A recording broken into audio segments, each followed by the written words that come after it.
चलिए ठीक है।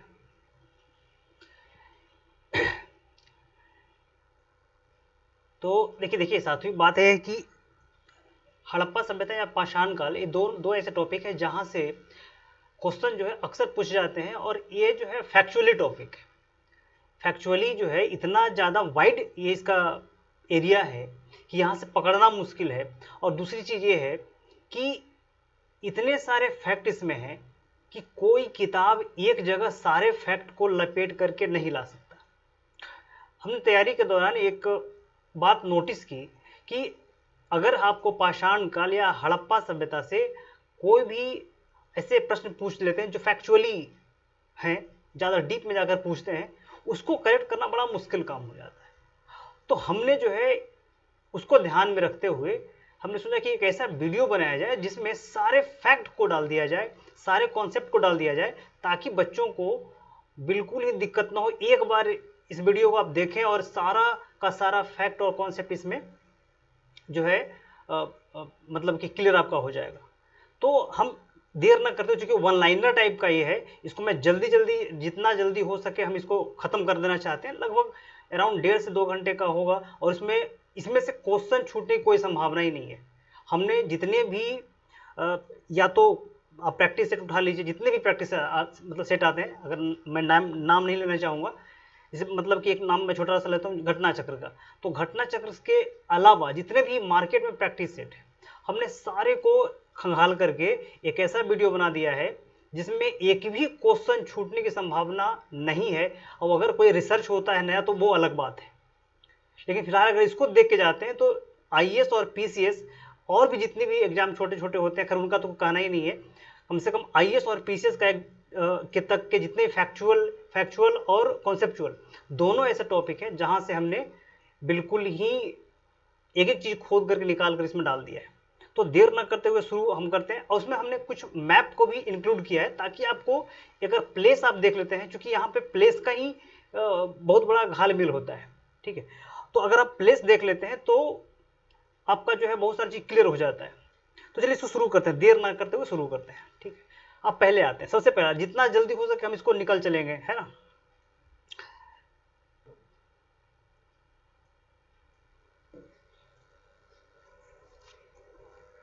चलिए देखिए यहां से कि प्रश्न, हाँ टॉपिक है कि वैज्ञानिक दृष्टि से पृथ्वी की आयु सबको जानते हैं कि 4.6 अरब वर्ष पूर्व निर्धारित की गई है, किंतु पृथ्वी की संपूर्ण आयु 10 अरब वर्ष है। अब देखिए इसको एक्सप्लेन करेंगे तो ज़्यादा लंबा हो जाएगा।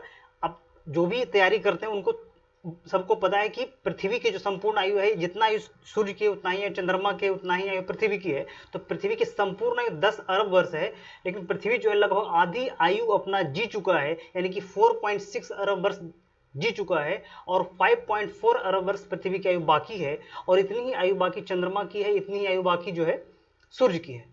ठीक है, लेकिन जो इस पृथ्वी पर जो है जो जीवन है वो लगभग 3.5 अरब वर्ष पूर्व, यानी कि 3.5 अरब वर्ष इस पृथ्वी पर जीवन आया है, और उस जीवन की शुरुआत जल में हुई है। और हमारे जो अभी नए नए आधुनिक जो साइंटिस्ट हैं, जो जिसके कॉन्सेप्ट हम लोग पढ़ते हैं, उसका नाम है चार्ल्स डार्विन। डार्विन ने क्या दिया, डार्विन ने विकासवाद का सिद्धांत दिया है, और उसमें कहा है कि जीवन की शुरुआत जल में हुई है। और हमने पहले ही बताया कि वेदों में भी कहा गया है कि विष्णु के 10 अवतार हैं, और 10 अवतार में एक अवतार मीन है, यानी कि मछली अवतार, यानी कि विष्णु के पहला अवतार मछली में हुआ है, यानी कि जीवन की शुरुआत मछली में हुई। फिर आगे चलते हैं। अब एक जीवन की बात, हाँ कहते हैं कि पृथ्वी की समय सारणी को महाकल्पों में विभाजित किया जाता है। बिल्कुल ये क्वेश्चन पूछा हुआ है कि पृथ्वी की समय सारणी को महाकल्पों में विभाजित किया जाता है, और महाकल्प को कल्पों में विभाजित किया जाता है, और कल्प को युगों में विभाजित किया जाता है।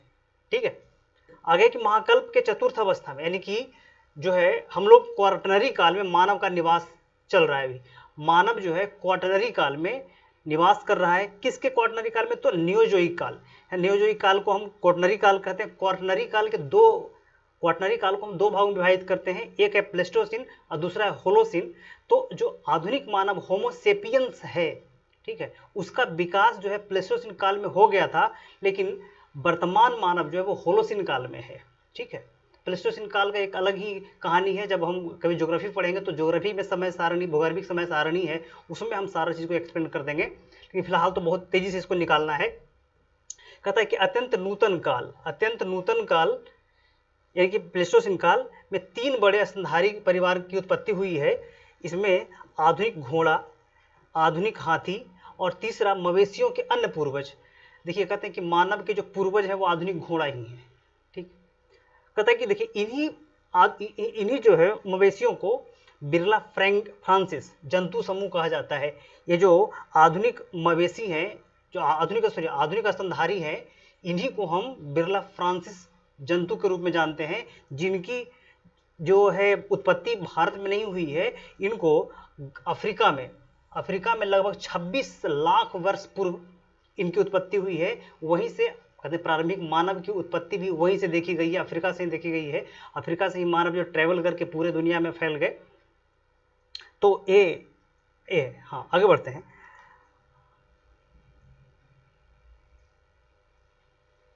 हाँ, आगे देखिए लगभग 2 करोड़ वर्ष पूर्व कपी का एक समूह, ये काफी इंटरेस्टिंग है। अगर आप जिनका भी सोशियोलॉजी होगा तो वो उसमें ये चीज पढ़ना है। कपी, हाँ, कहते लगभग 2 करोड़ वर्ष पूर्व कपी का एक समूह, जिसको रामापिथिकस के नाम से जानते हैं, है ना, जंगल में निवास करता था और जंगलों से निकल करके उसका एक समूह मैदानी भाग में आ गया। ठीक है, तो जो मैदानी भाग में आ गया उसको हम ऑस्ट्रेलोपिथिकस कहते हैं। जो मैदानी भाग में आ गया, दूसरी शाखा जो है महाकपी वर्ग का एक शाखा मैदानी भाग में निकल गया, उसको हम ऑस्ट्रेलोपिथिकस कहते हैं। इसी ऑस्ट्रेलोपिथिकस का ही यही जो ऑस्ट्रेलोपिथिकस है वो मानव का आदि पूर्वज है। ठीक है, ये जो रामापिथिकस से ऑस्ट्रेलोपिथिकस का विकास हुआ, जो प्लेन मैदानों में, यानी कि जो है आप कह सकते हैं कि मैदानों में रहना शुरू किया, और एक भाग जंगलों में रहना शुरू किया। तो जंगल में रह गए वो तो जंगल में ही रह गए, लेकिन जो मैदानी भाग में आए वो ऑस्ट्रेलोपिथिकस कहलाए। और उसी ऑस्ट्रेलोपिथिकस में से आप देखते हैं कि जो गिब्बन है, ओरांगुटान है, आप देखते हैं कि ये जो है एक, हाँ, गिब्बन है, ओरांगुटांग है, और भी हैं बहुत सारी ऐसी प्रजाति हैं जिसमें गोरिल्ला भी आते हैं। तो ये पूर्वज है। कहता है ऑस्ट्रेलोपिथिकस का विकास जो है इरेक्टस में हुआ, और इरेक्टस का विकास जो है निएंडरथल में हुआ। ये क्वेश्चन, इस सीरीज जो है कई बार पूछा हुआ है, समझ गए, कि जो ऑस्ट्रेलोपिथिकस है इनका विकास किस में होगा, तो इरेक्टस में होगा। ठीक है, उनका विकास किस में हो जाएगा, इरेक्टस का विकास जो है निएंडरथल में होगा, और निएंडरथल का विकास क्रो मैग्नन में होगा, और क्रो मैग्नन से आगे विकसित हो जाएंगे क्या, तो होमोसेपियंस सेपियंस। ठीक है, देखिए क्रो मैग्नन का विकास 30,000 ईस्वी पूर्व में आधुनिक मानव के रूप में होमोसेपियंस में होगा। तो ये, अब आगे बढ़िए, कहता है कि देखिए भारत में प्रारंभिक मानव जीवाश्म का जो है कोई पता नहीं है। भारत में प्रारंभिक मानव जीवाश्म की जानकारी हमको प्राप्त नहीं होती है। भारत से प्रारंभिक मानव जीवाश्म की जानकारी प्राप्त नहीं होती है, लेकिन भारत में मानव के प्राचीनतम साक्ष्य पत्थर के औजारों से प्राप्त होते हैं। मानव के प्राचीनतम साक्ष्य जो है पत्थर के औजारों से प्राप्त होते हैं, जिनका काल लगभग 5 लाख ईस्वी पूर्व से 3 लाख वर्ष ईस्वी पूर्व माना जाता है। मानव में प्राचीनतम मानव के साक्ष्य प्राप्त नहीं होते, लेकिन ये जो है मानव के औजारों से पता लगता है कि मानव का विकास यहाँ हुआ था, मानव यहाँ थे, और इनकी आयु लगभग 3 लाख से 5 लाख, हाँ, 3 लाख से 5 लाख ईस्वी पूर्व बताई जाती है। कहते हैं किंतु महाराष्ट्र के बोरी नामक स्थान से मानव की उपस्थिति के 14 लाख वर्ष पूर्व साक्ष्य प्राप्त हुए हैं। ठीक है, महाराष्ट्र में एक जगह है बोरी, यहाँ से 14 लाख वर्ष पूर्व मानव के अवशेष प्राप्त हुए हैं। इससे पता लगता है कि मानव भारत में बहुत प्राचीन काल से ही निवास करते हैं, लेकिन मानव कोई अस्थिपंजर, कोई हड्डी वगैरह, कुछ न कंकाल, ऐसा कुछ नहीं प्राप्त हुआ है। देखिए अध्ययन की सुविधा के लिए इतिहास को 3 भागों में बांटते हैं। यहाँ तो सब लोग लगभग जानते ही होंगे। पहला है प्रागैतिहासिक काल, जिसमें केवल और केवल, है ना, जिसमें केवल और केवल हम पुरातात्विक साक्ष्य पर डिपेंड करते हैं। इतिहास की जानकारी लिए 2 प्रकार के साक्ष्य हैं, एक साक्ष्य पुरातात्विक साक्ष्य, दूसरा साहित्यिक साक्ष्य। पुरातात्विक साक्ष्य में सिक्के, मन के जो है मूर्तियां, अस्थिपंजर, आप कह सकते हो कि मकान, जिगूरत, मंदिर, मस्जिद, ये सारे जो है वो पुरातात्विक साक्ष्य में आएंगे। साहित्यिक साक्ष्य में जितनी पुस्तकें हैं, विदेशियों का विवरण है, लिपि है, अभिलेख है, ये सारे जो है साहित्यिक साक्ष्य में आ जाएंगे। तो जो प्रागैतिहासिक काल है, इसमें जो है लगभग 3000 ईस्वी पूर्व के पहले, 3000 ईस्वी पूर्व के पहले का काल को हम जो प्राग इतिहास में रखते हैं, और 3000 ईस्वी से 600 ईस्वी पूर्व का जो काल है उसको हम आदि ऐतिहासिक काल में रखते हैं, और ऐतिहासिक काल में 600 ईस्वी पूर्व के बाद काल को रखते हैं। क्योंकि जो आदि ऐतिहासिक काल है इसमें लिखित साक्ष्य भी हैं और पुरातत्व भी है, लेकिन लिखित साक्ष्य को पढ़ा नहीं गया है, इसलिए हम उसको आदि ऐतिहासिक काल में रखते हैं। जैसे हड़प्पा काल, जैसे वैदिक काल, है ना। वैदिक काल को भी हम आदि ऐतिहासिक काल में रखते हैं, क्योंकि उस काल में जो वेद की रचना हुई है, तो वेद जो उसमें मौखिक परंपरा चल रही है, उसमें लिपि और जो है आप कह सकते हैं कि उसका लेखन रूप नहीं दिया गया है, ठीक है, तो याद रखिएगा। तो इसको देखते हैं आदि ऐतिहासिक काल में लगभग जो है इसमें पुरातत्व तो है, साहित्य भी है, लेकिन साहित्यिक स्रोत पढ़े नहीं गए हैं, ठीक है। हाँ, अब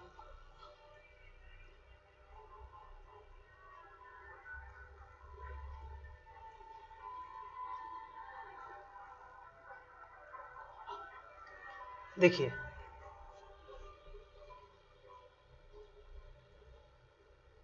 हाँ देखिए, इसमें से एक एक पॉइंट छूट गया है, उसके पहले उसको मैप हमको लाना था।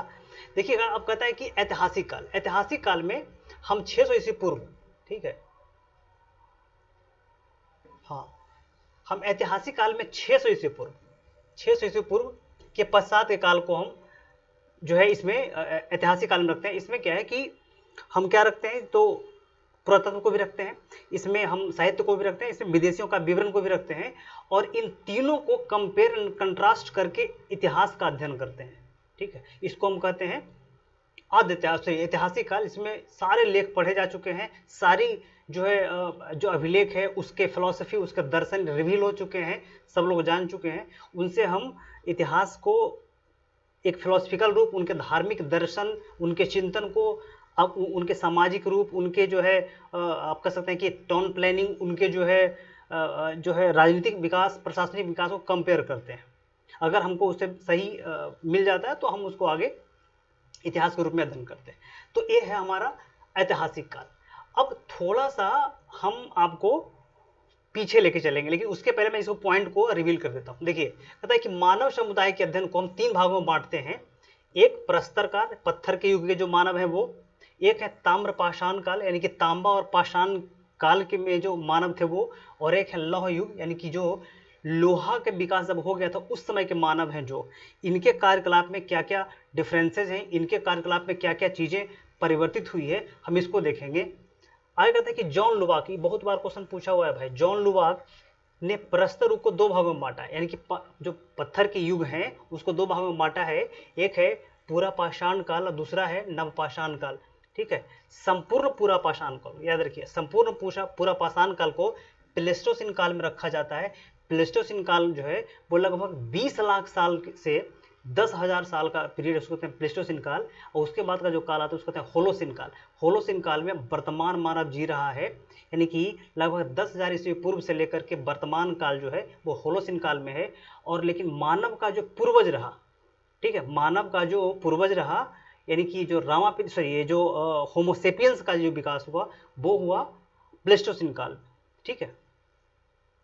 आगे है कि पूरा पाषाण काल एवं नवपाषाण काल के बीच संक्रमण की स्थिति को दर्शाने के लिए मध्य पाषाण काल की कल्पना की गई है।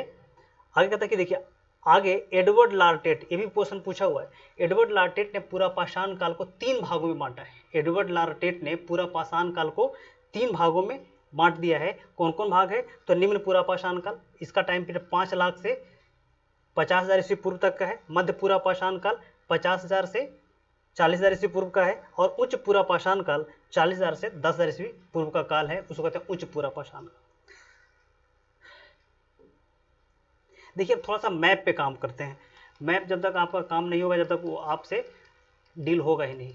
देखिए, ये मैप है जो जब मानव खाद्य संग्राहक से खाद्य संग्राहक था, खाद्य उत्पादक नहीं था, खाद्य का संग्रह करना मतलब भोजन का संग्रह करता था।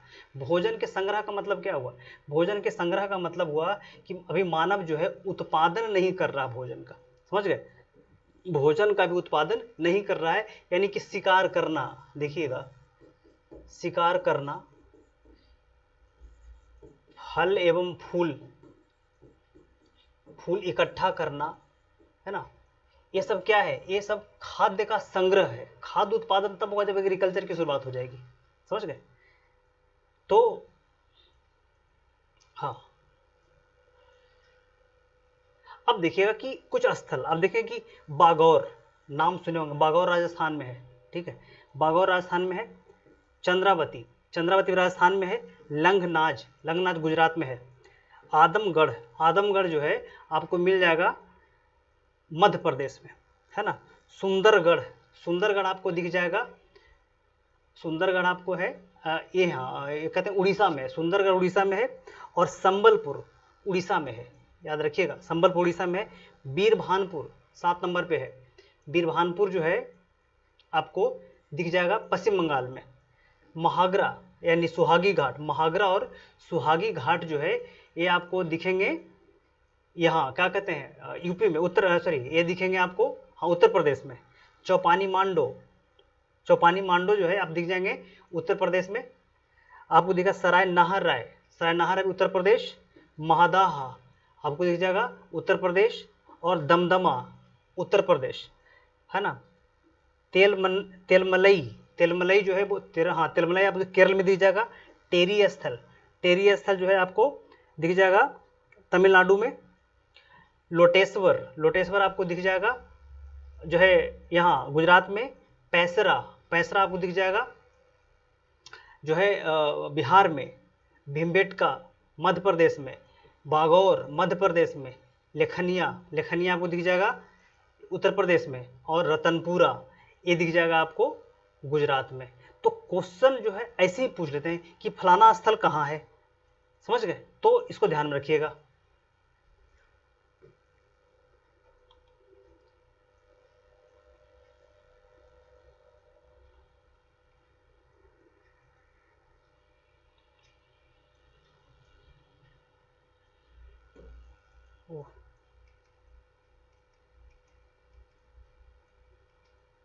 हाँ देखिए,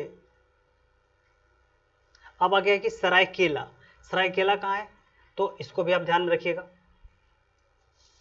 सरायकेला जो है आपको दिख जाएगा 1 नंबर, सरायकेला आपको राजस्थान में, सरायकेला राजस्थान में दिख जाएगा। किला तरकई राजस्थान में। लेवान राजस्थान में दिख जाएगा आपको। रहमान ढेरी या गुमला, रहमान गुमला एक यहाँ वाला है, झारखंड वाला, गुमला नहीं, रहमान ढेरी, रहमान ढेरी ये जो है मिल जाएंगे आपको यहाँ, क्या कहते हैं कि मतलब कि सॉरी मैंने क्या बोल दिया आपको। 1 नंबर पे है सरायकेला, पाकिस्तान में है जी, सॉरी पाकिस्तान में है। किला तरकई पाकिस्तान में है। सरायकेला सॉरी लेवान पाकिस्तान में है। रहमान ढेरी पाकिस्तान में है। आपको दिखा जलीलपुर पाकिस्तान में है। राणा घुंडई पाकिस्तान में है। मेहरगढ़, मेहरगढ़ पाकिस्तान में है। और आपको कुल्ली पाकिस्तान में है। आमरी पाकिस्तान में है। दम्बशादात 10 नंबर पे है, पाकिस्तान में है। आपको मुंडीगक, मुंडीगक आपको दिख जाएगा, ये दिख जाएगा अफगानिस्तान में, मुंडीगक। बालाकोट पाकिस्तान में। किली गुल मोहम्मद, किली गुल मोहम्मद दिख जाएगा पाकिस्तान में। नाल पाकिस्तान में। कोटदीजी, कोटदीजी आपको दिख जाएगा आपको, हाँ पाकिस्तान में ही है। बुरजहोम, बुरजहोम, बुरजहोम आपको जम्मू कश्मीर में दिख जाएगा। गुफा करल जम्मू कश्मीर में दिख जाएगा। गैक और गिरियक आपको दिख जाएगा जम्मू कश्मीर में। और मिताथल ये भी दिख जाएगा आपको जो है, मिताथल हरियाणा में, मिताथल आपको हरियाणा में दिखेगा, ठीक है। हाँ अब देखिएगा अगला, अगला है ये कुछ स्थल है, नवपाषाण कालिक स्थल है। इसमें आप देखेंगे कि कोल्डिहवा, कोल्डिहवा नाम तो बहुत लोग सुने होंगे, कोल्डिहवा लेकिन है कहाँ, कोल्डिहवा है उत्तर प्रदेश में। महागरा ये भी उत्तर प्रदेश में है। चौपानी मांडो ये भी जो है उत्तर प्रदेश में है, आपको दिखेगा ये, आपको दिखेगा। कुंझुन, कुंझुन जो है दिख जाएगा मध्य प्रदेश में। लहुरा देव याद रखिएगा, यहाँ से चावल के दाने मिले हैं, चावल का प्रथम साक्ष्य लहुरा देव से मिलता है, उत्तर प्रदेश में है जी। नरहन ये भी उत्तर प्रदेश में है। चिरंद, चिरंद जो है आपको दिख जाएगा बिहार में। और चैचर ये भी बिहार में दिख जाएगा। सरुतरु 9 नंबर पे, सरुतरु आपको दिख जाएगा असम में, सरुतरु असम में। मार्कडिल्ला ये भी असम में दिख जाएगा आपको। और डियोजल हेडिंग ये भी असम में दिखेगा आपको, डियोजल हेडिंग बिल्कुल। और आपको दिख जाएगा पांडुराजा ढीबी ये दिख जाएगा बंगाल में। कुचई ये भी दिख जाएगा, ये है आपको, कुचई जो है आपको मिलेगा उड़ीसा में। और बरूडी ये दिख जाएगा आपको झारखंड में, तो ये याद रखिएगा। अब है कि हाँ, देखिए कि बगसरा, बगसरा कहाँ आपको दिखेगा, तो बगसरा आपको दिखेगा गुजरात में। उतनूर, उतनूर आपको दिखेगा तेलंगाना में, है ना। कोडक्कल, कोडक्कल आपको दिख जाएगा आपको तमिलनाडु में। नागार्जुन कोंडा, ये भी दिख जाएगा आपको मतलब आंध्र प्रदेश और तेलंगाना के बॉर्डर पर। मास्की और बटगल, मास्की और बटगल ये आपको दिख जाएंगे तमिलनाडु में, सॉरी कर्नाटक में। मास्की कहाँ, कर्नाटक में दिख जाएंगे। और ब्रह्मगिरी ये भी कर्नाटक में आपको दिखेंगे। टेकलकोट्टा ये भी आपको टेकलकोट्टा और संगनकल्लू दोनों एक ही जगह पे है, एक कर्नाटक में आपको दिखेगा। हल्लूर, हल्लूर आपको दिख जाएंगे कर्नाटक में। टी नरसिंहपुर ये भी आपको कर्नाटक में दिखेंगे। पयमपल्ली ये भी आपको तमिलनाडु में है। और बुद्धिहाल ये भी आपको दिख जाएगा 11 नंबर पे कर्नाटक में, ठीक है। तो इतने सारे जो है नवपाषाण कालिक स्थल हैं जिसको आपको देखना जरूरी है, नहीं देखिएगा तो यहाँ से क्वेश्चन छूटना ही छूटना है, ठीक है। तो आगे चलते हैं।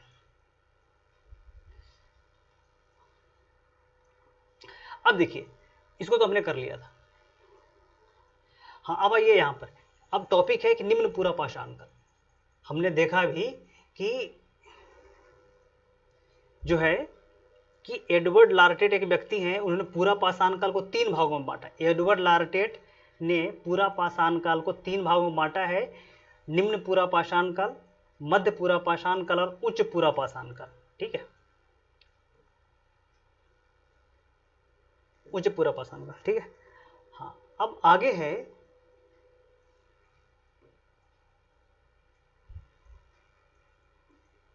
आगे है कि निम्न पूरा पाषाण काल, इसका टाइम पीरियड 5 लाख से 50,000 ईस्वी पूर्व है।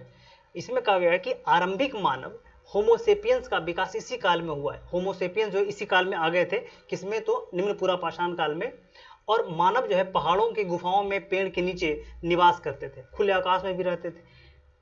कहता है कि मानव का प्रारंभिक साक्ष्य जो शिवालिक, ठीक है, शिवालिक की पहाड़ियों में से प्राप्त हुआ है हमको। अब देखें कि आगे नर्मदा नदी की घाटी से जो प्राप्त हुआ है। अब देखिए कि इस काल में क्षेत्रीय संस्कृतियों का विकास भी हो गया था। जैसे उत्तर पश्चिम में सोहन नदी जो है आपको दिख जाएगा पाकिस्तान में, सिंधु सहायक नदी सोहन नदी, इसको हम सोहन संस्कृति कहते हैं, या फिर जिसको हम चॉपिंग संस्कृति कहते हैं, क्योंकि यहाँ से हमको चॉपर मिले हैं, ठीक है।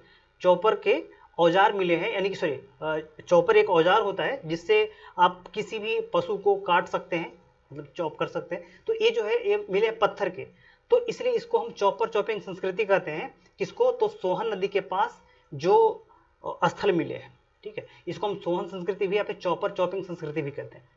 कहता है कि उसी प्रकार से मद्रास में हमको हस्त कुठार मिला है, तो इसलिए हम इसको मद्रास संस्कृति कहते हैं, फिर हस्त कुठार संस्कृति भी कहते हैं।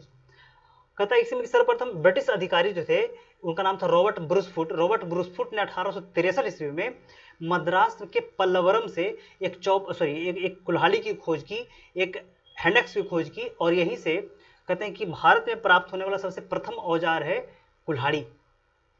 और आगे जो है देखिएगा कि एक उनके जो ये रॉबर्ट ब्रूसफुट है, इनके एक मित्र हैं विलियम किंग ने अतिरम पक्कम से एक दूसरी कुल्हाड़ी की खोज की, ठीक है। कहता है कि भारत में प्राप्त होने वाले प्राचीन पुरातत्व जो कोई वस्तु है वो है कुल्हाड़ी। कहते इस काल में प्रमुख उपकरण क्रोड उपकरण थे, जिसमें हस्तकुठार, खंडक और बिदारनी हुआ करता था। क्रोड उपकरण बड़े बड़े पत्थरों के जो है औजार हुआ करते थे।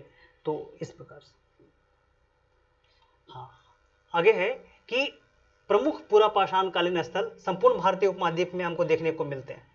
जो पूरा पाषाण काल के जो स्थल हैं वो संपूर्ण उपमहाद्वीप में हमको देखने को मिलता है, परंतु गंगा घाटी के कछारी मैदानों में हमको पूरा पाषाण काल के स्थल देखने को नहीं मिलते, कोई औजार की प्राप्ति नहीं हुई है। और यहाँ से क्वेश्चन पूछा हुआ है, सीधे यही लाइन उठा के दे दिया, सीधे यही लाइन, ठीक है। कहाँ से हमको पूरा पाषाण काल के औजार देखने को नहीं मिलते, तो ये याद रखिए, गंगा घाटी के कछारी मैदानों से हमको पूरा पाषाण काल के औजार देखने को नहीं मिलता है, ठीक है।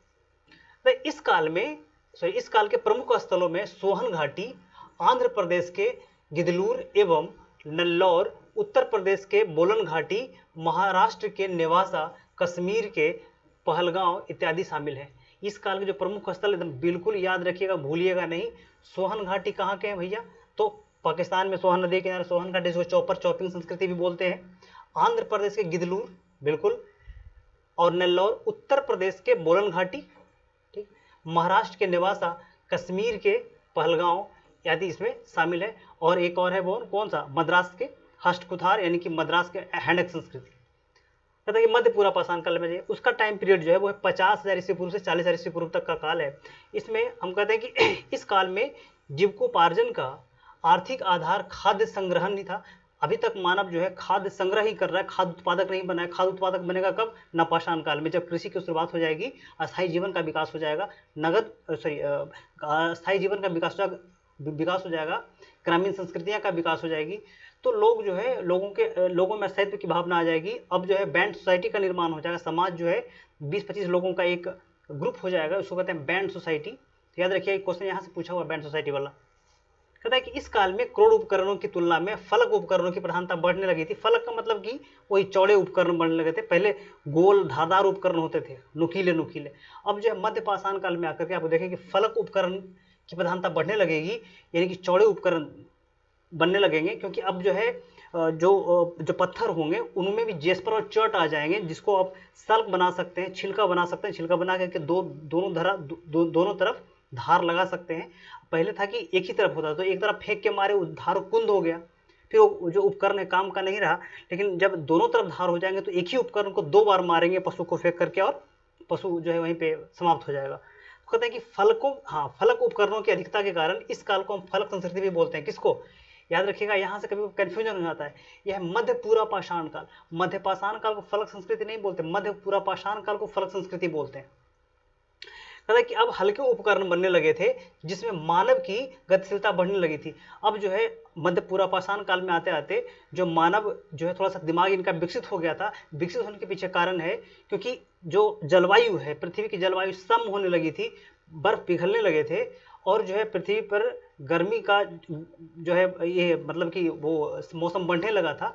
तो गर्मी धीरे धीरे बढ़ेगी तो मानव के रहने लायक हैबिटेट हो जाएंगे, जलवायु जो है मानव के रहने लायक हो जाएंगे, तो उनके बुद्धि का विकास भी होगा। क्योंकि अगर हम जलवायु से जो है मानव के विकास को नहीं कंपेयर करेंगे तो बताइए कि आज भी मानव जो है एक भी तिनका बाहर दूसरे ग्रह से नहीं लाया। आज जो है हम लोग सारा विकास पृथ्वी पर ही किए हैं, पृथ्वी के संसाधनों से ही किए हैं।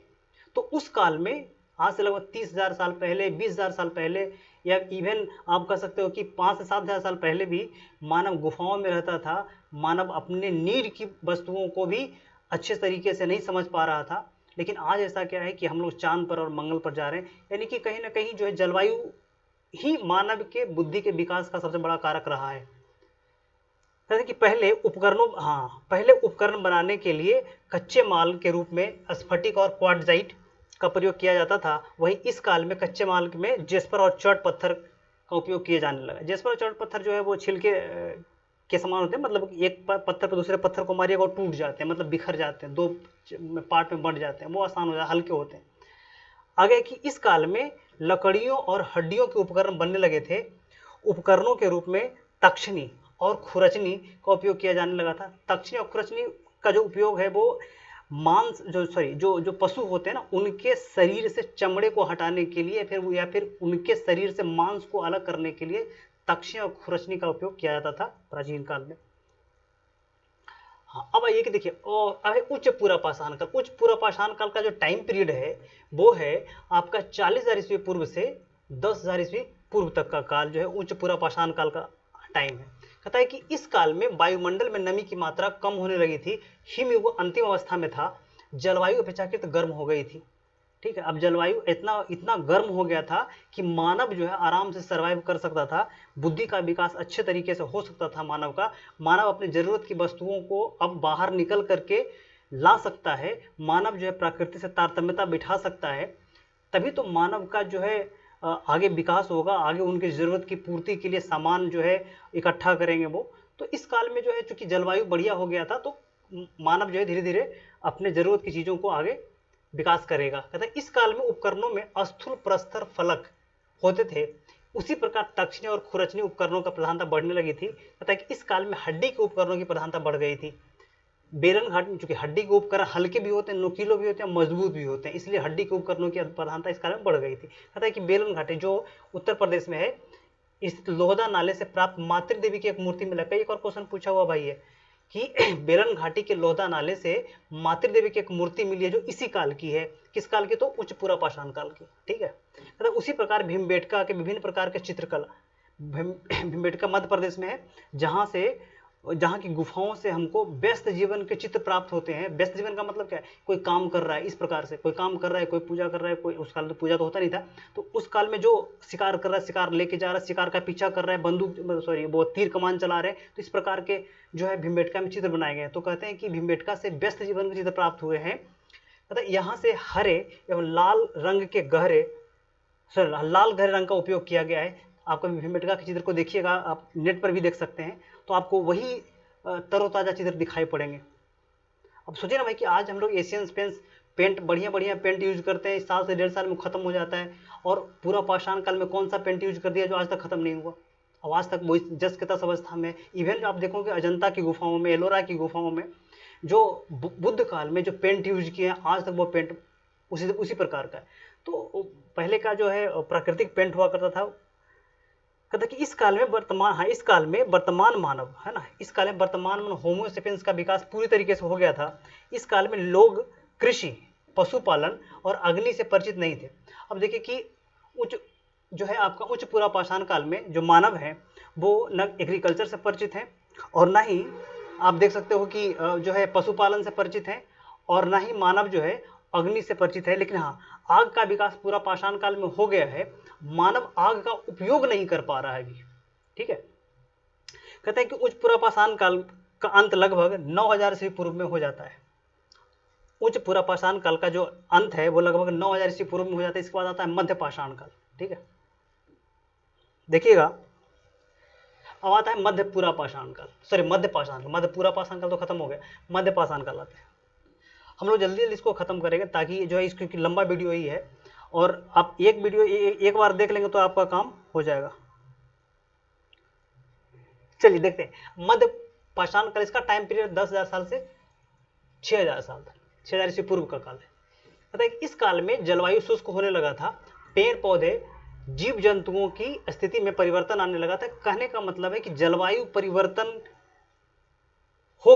होने के कारण जो है सारे पशु पक्षियों का विकास हुआ, मतलब धीरे धीरे विकास हुआ, पेड़ पौधे का विकास होना शुरू हुआ, और उसी प्रकार से मानव का भी विकास शुरू हो गया। और मानव जो है किस प्रकार से प्रकृति के साथ तारतम्यता बैठा करके, प्रकृति को समझ करके अपनी जरूरत को पूर्ति करता है, वो हम इसमें बहुत अच्छे से समझ सकते हैं। कहता है देखिए कि मध्य पाषाण काल की जानकारी हमको 1860 ईस्वी में C.N. कार्लाइल ने विंध्यन क्षेत्र में लघु पाषाण उपकरणों की खोज से दी है।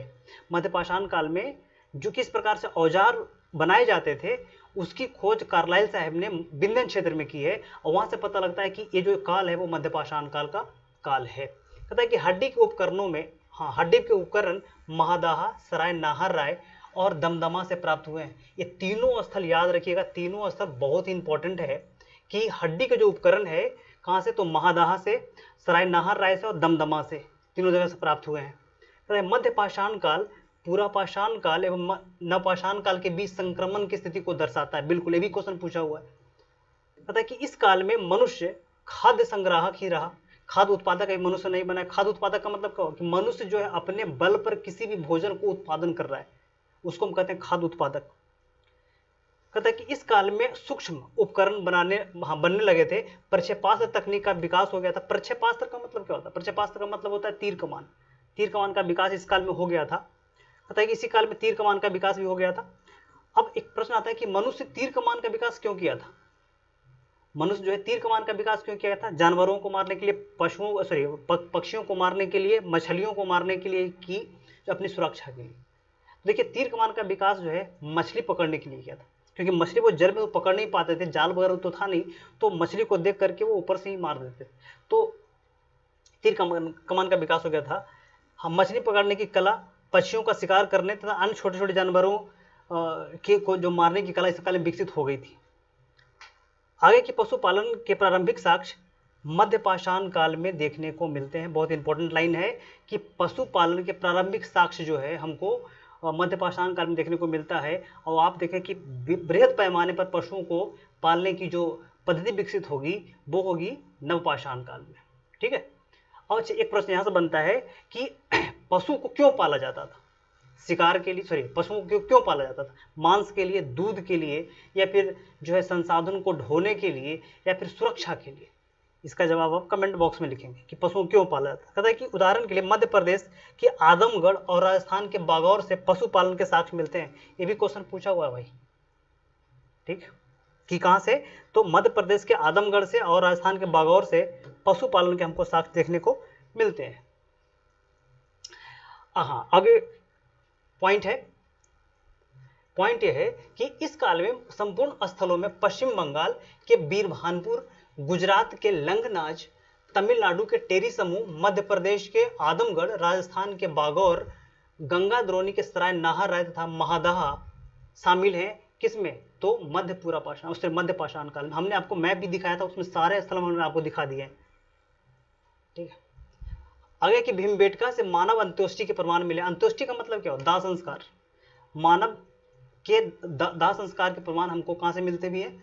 भीमबेटका से मिलते हैं। और भीमबेटका की गुफाओं से क्या मिलता है? व्यस्त जीवन के चित्र भी मिलते हैं। यानी कि उस काल में चित्रकला का प्रचलन था। यानी कि पाषाण काल में चित्रकला का भी प्रचलन था। अगर कोई कहे कि ऐसा प्रश्न पूछ जाए कि क्या निम्नलिखित में से कौन सा मतलब कि कौन सी कला उस काल में विकसित नहीं थे, तो डांसिंग, सिंगिंग, यानी कि जो है नृत्य, संगीत, चित्रकला, और जो रहे इनमें से कोई नहीं एक से अधिक, तो आपको चित्रकला टिपना है, क्योंकि डांसिंग का तो पता नहीं। ठीक है। तो इस प्रकार से अब महादाह से प्राप्त समाधि की में स्त्री एवं पुरुष को एक साथ दफनाया गया है। ये महादाह से मिला है। यही कारण है कि यहाँ पे कहा जाता है कि जो सती प्रथा का प्रचलन रहा है। ठीक। तो देखिए, मध्य प्रदेश के आदमगढ़ एवं राजस्थान के बागौर से मकान बनाने के प्रथम प्रयास दिखाई पड़ते हैं। ये भी क्वेश्चन पूछा हुआ है। सीधे मैंने पॉइंट ही उठा करके डाल दिया इसमें। आग का आविष्कार पूरा पाषाण काल में हुआ, किंतु आग का उपयोग मध्य पाषाण काल को पूरा पाषाण काल से अलग करता है।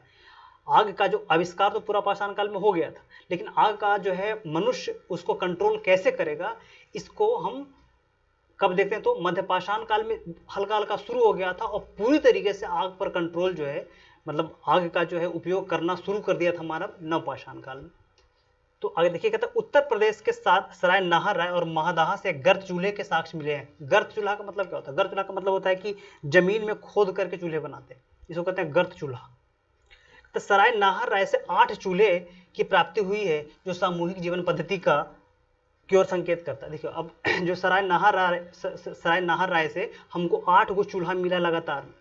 वो चूल्हा इसलिए इसको हम इसलिए कहते हैं कि ये सामूहिक जीवन का ये है, क्योंकि प्राचीन काल में लोग, चूंकि बैंड सोसाइटी हुआ करता था, ज़्यादा लोग होते नहीं थे, तो सामूहिक मतलब एक ही जगह पे खाना वाना बनाते होंगे, इसलिए अब लगता है कि सामूहिक जीवन का प्रयास शुरू हो गया था। समाधान पद्धति इसकी विशिष्ट पहचान है, क्योंकि पूरा पाषाण काल में समाधान के साक्ष्य प्राप्त नहीं होते। याद रखिएगा कि पूरा पाषाण काल में पूरा पाषाण को 3 भागों में विभाजित किया गया है। कौन कौन? उच्च पूरा पाषाण, मध्य पूरा पाषाण और निम्न पूरा पाषाण।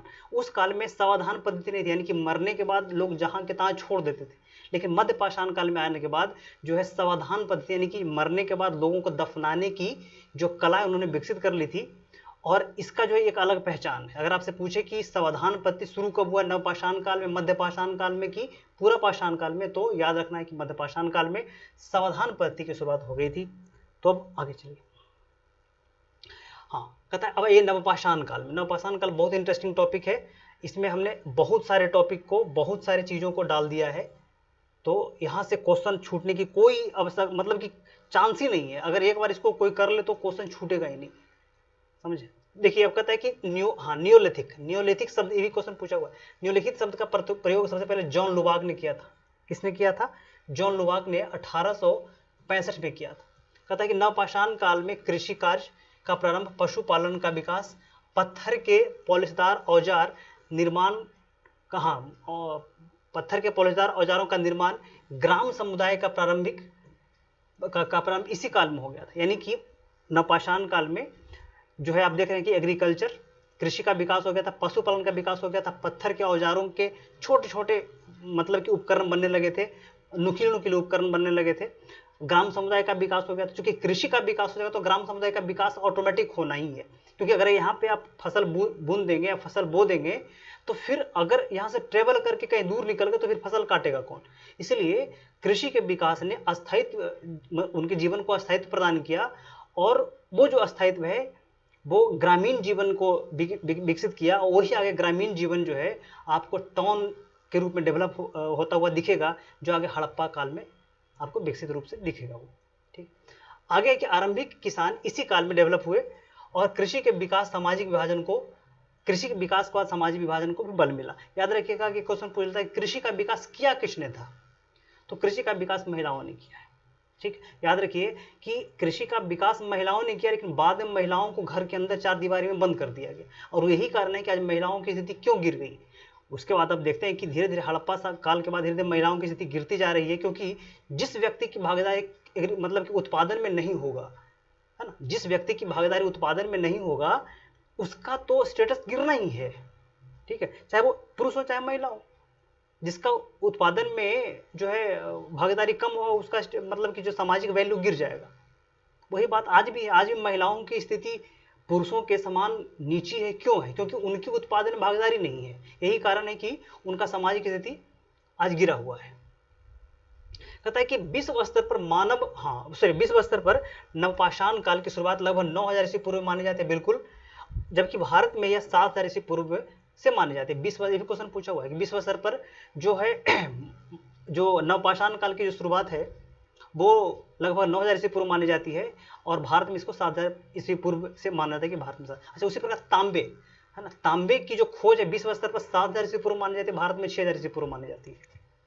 अगर कि भारत में मानव के द्वारा उपयोग में लाया गया जाने वाला पहला फसल कौन सा है? पहला फसल चावल है। पहला फसल चावल है, जिसको लहुरा देव से हमको मिलता है 9000 ईस्वी पूर्व में। ठीक है, ये भारत की बात मैं कर रहा हूँ, लेकिन दुनिया में जो है मानव के द्वारा उपयोग करने वाला पहला फसल है जौ। अगर देखिए यह उत्तर प्रदेश के लहुरा देव से प्राप्त हुआ है, 9000 से 7000 ईस्वी पूर्व के बीच में है। बलूचिस्तान के मेहरगढ़ से गेहूं जौ के साक्ष्य प्राप्त हुए लगभग 6-7000 ईस्वी पूर्व में। ठीक है, आगे की कोल्डिवा से चावल 6500 ईस्वी पूर्व में प्राप्त हुआ है। ये यहाँ से इंपॉर्टेंट 2-3 लाइन बहुत इंपॉर्टेंट है। जो है चावल के साक्ष्य सबसे पहले लहुरा देव से प्राप्त हुआ, उत्तर प्रदेश में है ये। ठीक है, उसी प्रकार मेहरगढ़ से गेहूं और जो है जौ के साक्ष्य 7000 ईस्वी पूर्व में प्राप्त हुए हैं। ठीक, और कोल्डिवा से चावल के दाने कहाँ कब मिले हैं? 6500 ईस्वी पूर्व में मिले हैं। दक्षिण भारत में प्रयोग होने वाला प्रथम फसल जो है रागी है। कौन सा है? तो रागी। कहता है दक्षिण भारत में नवपाषाण काल लगभग 1000 ईस्वी पूर्व तक चलता रहा, जिस काल में हमारे क्या हड़प्पा सभ्यता उत्पन्न होकर के विकसित होकर के खत्म भी हो गया, उस काल तक दक्षिण भारत में नवपाषाण काल ही चलता रहा। देखिए हम लोग जो है उत्तर भारतीय जो लोग हैं वो कितने आगे बढ़ गए, खत्म भी हो गए, और आज वर्तमान में देखिए कि हम लोग दक्षिण भारत से कंपेयर करते हैं, दक्षिण भारत कहाँ से कहाँ पहुंच गए, जबकि वो बहुत मतलब इसके अनुसार बहुत पीछे डेवलप हुए। चलिए आगे देखें। कहता है कि महापाषाण संस्कृति की मुख्य विशेषता कब्र पर बनाए गए पत्थर के बड़े बड़े, देखिए महापाषाण संस्कृति एक शब्द है, वो आता है हड़प्पा सभ्यता के विनाश यानी कि पतन के बाद महापाषाण संस्कृति। और इसकी पहचान का सबसे बड़ा मतलब कि जो प्रमाण है, खासियत है, वो है कि उनके कब्र पर बड़े बड़े चट्टान के जो है एक स्तूप जैसा बना देते हैं, बड़े बड़े चट्टान रख देते हैं, उनको हम कहते हैं महापाषाण संस्कृति। वो जो है दक्षिण भारत से लेकर के उत्तर भारत और पूर्वोत्तर भारत सारे इलाकों में वो दिखते हैं महापाषाण संस्कृति वाले, क्योंकि वो उनके कब्रों पे बहुत बड़े पत्थर रख दिए जाते हैं।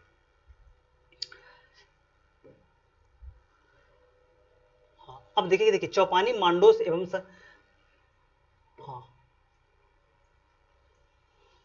देखिए कहता है चौपानी मांडो, चौपानी मांडो एवं संसार नहीं, ये होगा सराय नहा राय से मृदभांड के प्रयोग का प्राचीनतम साक्ष्य हमको मिलता है। देखिए कि मृदभांड क्या है? मृदभांड का मतलब होता है पॉटरीज, बर्तन, इस प्रकार से ऐसे इसका प्रयोग जो है क्यों किया जाता था? इसका प्रयोग अनाज रखने के लिए, अपने छोटे बच्चे जब डेथ कर जाते उनको रख कर उसमें दफनाने के लिए मृदभांड का प्रयोग किया जाता। तो याद रखिए इस काल में मानव हाँ इस काल में मकान आयताकार एवं वर्गाकार होते थे, सरकंडे एवं लकड़ी से निर्मित होते थे। मकान जो आयताकार बनाते थे या फिर वर्गाकार बनाते थे, गोलाकार मकान नहीं बनता था इस काल में, आयताकार या फिर वर्गाकार होता था। इनको छाने के लिए सरकंडे से उसको अलग या लकड़ी के जो है पत्ते से या फूस से उसको छाते थे। कहता है नवपाषाण काल के बाद अगला चरण ताम्रपाषाण काल का आता है। इस काल में तांबे एवं पाषाण के उपकरण बनाए जाते थे। देखिए विडंबना है कि क्वेश्चन यहाँ से पूछ देते हैं और लोग फंस जाते हैं। इसमें क्या है कि पहले नवपाषाण काल, फिर ताम्रपाषाण काल, फिर हड़प्पा सभ्यता, फिर ताम्रपाषाण काल, फिर वैदिक काल आता है। अब आप पूछिए कि दो बार ताम्रपाषाण काल क्यों आ गया?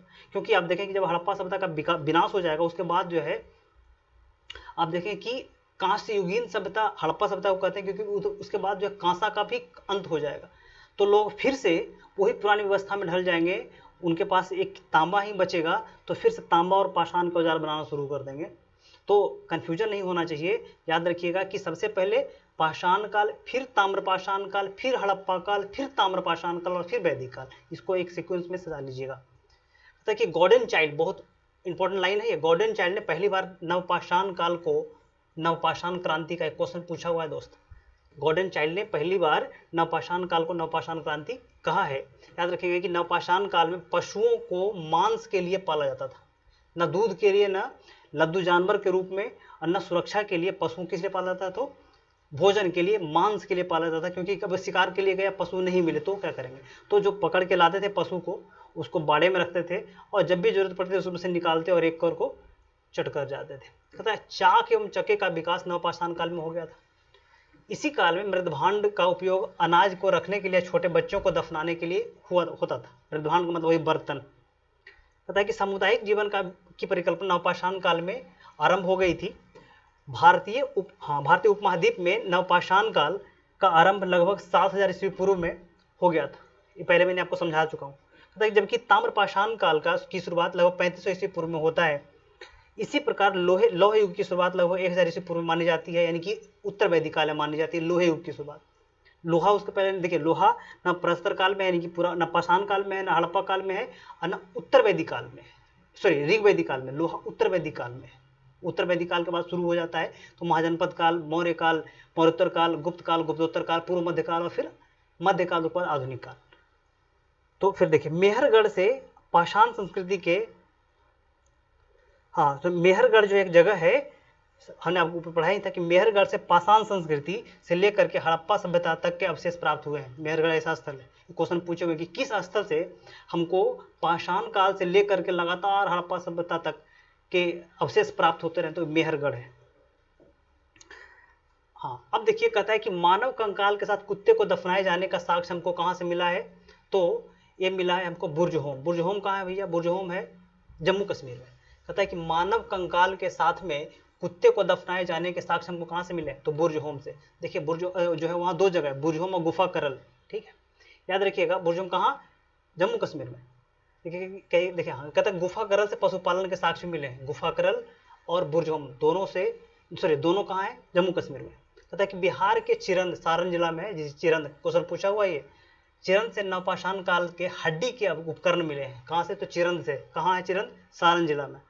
कहता है कि दमदमा, हाँ हरियाणा में है, एक ही कब्र से 3 मानव कंकाल प्राप्त हुए। ये भी क्वेश्चन पूछा हुआ है। दमदमा कई बार क्वेश्चन पूछा हुआ है, ये VVI है भाई, ये दमदमा जो VVI है। कहता है कि अस्थायी जीवन के प्राचीनतम प्रमाण मेहरगढ़ से प्राप्त हुए हैं। कहता है कि हड्डी निर्मित मातृदेवी की प्रतिमा लोहदा नाले से प्राप्त हुई है। हड्डी निर्मित, ये भी क्वेश्चन इंपॉर्टेंट है, हड्डी निर्मित मातृदेवी की प्रतिमा यानी कि मूर्ति कहाँ से मिला है? लोहदा नाले से, बोलन घाटी में, उत्तर प्रदेश में। कहता है कि 1861 ईस्वी में भारतीय पुरातत्व के जनक कौन है? भारतीय पुरातत्व के जनक हैं अलेक्जेंडर कनिंघम, को भारतीय पुरातत्व का पिता भी कहा जाता है। और इनको जो है पहली बार पुरातत्व सर्वेक्षक नियुक्त किया गया था। किसको? अलेक्जेंडर कनिंघम को। कहता है कि 1871 ईस्वी में पुरातत्व सर्वेक्षण, पुरातत्व सर्वेक्षण विभाग को सरकार के एक विभाग के रूप में नियुक्त किया गया था। किसको? तो पुरातत्व सर्वेक्षण। कहता है कि 1901 में लॉर्ड कर्जन के समय पुरातत्व सर्वेक्षण विभाग को केंद्रीयकृत कर भारतीय पुरातत्व सर्वेक्षण का नाम दिया गया तथा जॉन मार्शल को 1902 ईस्वी में पहली बार इसका महानिदेशक बनाया गया। वही जॉन मार्शल ने जो आगे हड़प्पा की खुदाई करवाएंगे दयाराम साहनी के को रिक्रूट कर करके। ठीक है, चलिए तो यहां तक तो समझ गए आप।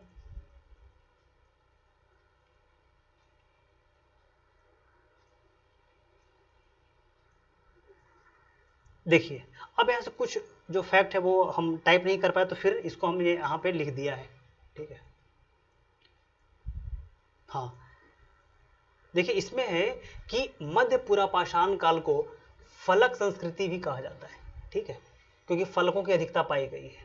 दूसरा है कि 14 मानव कंकाल हमको लंगनाज गुजरात से प्राप्त होते हैं। तीसरा है कि मानव में भारत में मध्य पाषाण काल के विषय में सर्वप्रथम जानकारी 1867 से 68 के बीच में दिया गया था। भारतीय उपमहाद्वीप में प्राचीनतम कृषि के साक्ष्य वाले स्थान कौन है? लहुरा देव से चावल को हमको प्राप्त मिलता है। कब से? 9000 ईस्वी से 7000 ईस्वी पूर्व तक। ठीक, आगे है कि भारतीय उपमहाद्वीप में 7000 ईस्वी पूर्व से लेकर के लगभग गेहूं के साक्ष्य प्राप्त होते हैं। कहां से? तो मेहरगढ़ से। कहता है कि लहुरा देव के बाद चावल के साक्ष्य कहां से मिलते हैं? तो ये मिलते हैं कोल्डिहवा से। कब? तो ये मिलते हैं लगभग 6500 ईस्वी पूर्व में। कहता है मक्का का सर्वप्रथम साक्ष्य कहां से मिलता है? मैक्सिको से। आगे है कि गुफा करल का अर्थ क्या होता है? तो ये होता है कुम्हार का गुहा, कुम्हार के जो आवे होते हैं, जो गुफा करल का अर्थ होता है। अब देखिए यहां से थोड़ा सा कुछ चीजें मैंने जो है इसमें ऐड कर दिया है, और यहां से क्वेश्चन पूछ लेते हैं इसलिए मैंने इसको ऐड कर दिया है। ठीक है, तो आप इसको जरा देखिएगा। अब यहां से ये है कि इसको अब दिखेगा नहीं तो कोई बात नहीं, मैं इसको आपको अंडरलाइन करके पढ़ देता हूं तो ताकि आपको समझ में आ जाए। समझ में तो आ ही जाएगा। देखिए इसमें कहा गया है कि दक्षिण पूर्व में कुछ ताम्रपाषाण कालिक संस्कृतियां डेवलप हुई है। यहां से क्वेश्चन उठा लेते हैं वो। तो एक है कि अब देखिए कि बनास घाटी में स्थित होने वाले संस्कृति को हम बनास संस्कृति कहते हैं। अब देखिए कि इसके प्रमुख स्थल कौन कौन है बनास संस्कृति के? तो एक है आहड़, ये प्राचीनतम नाम इसका है तामबती। एक है बागौर, बागौर जो है आपको दिख जाएगा बागौर, आपको राजस्थान के बागौर, हाँ राजस्थान में शायद बागौर।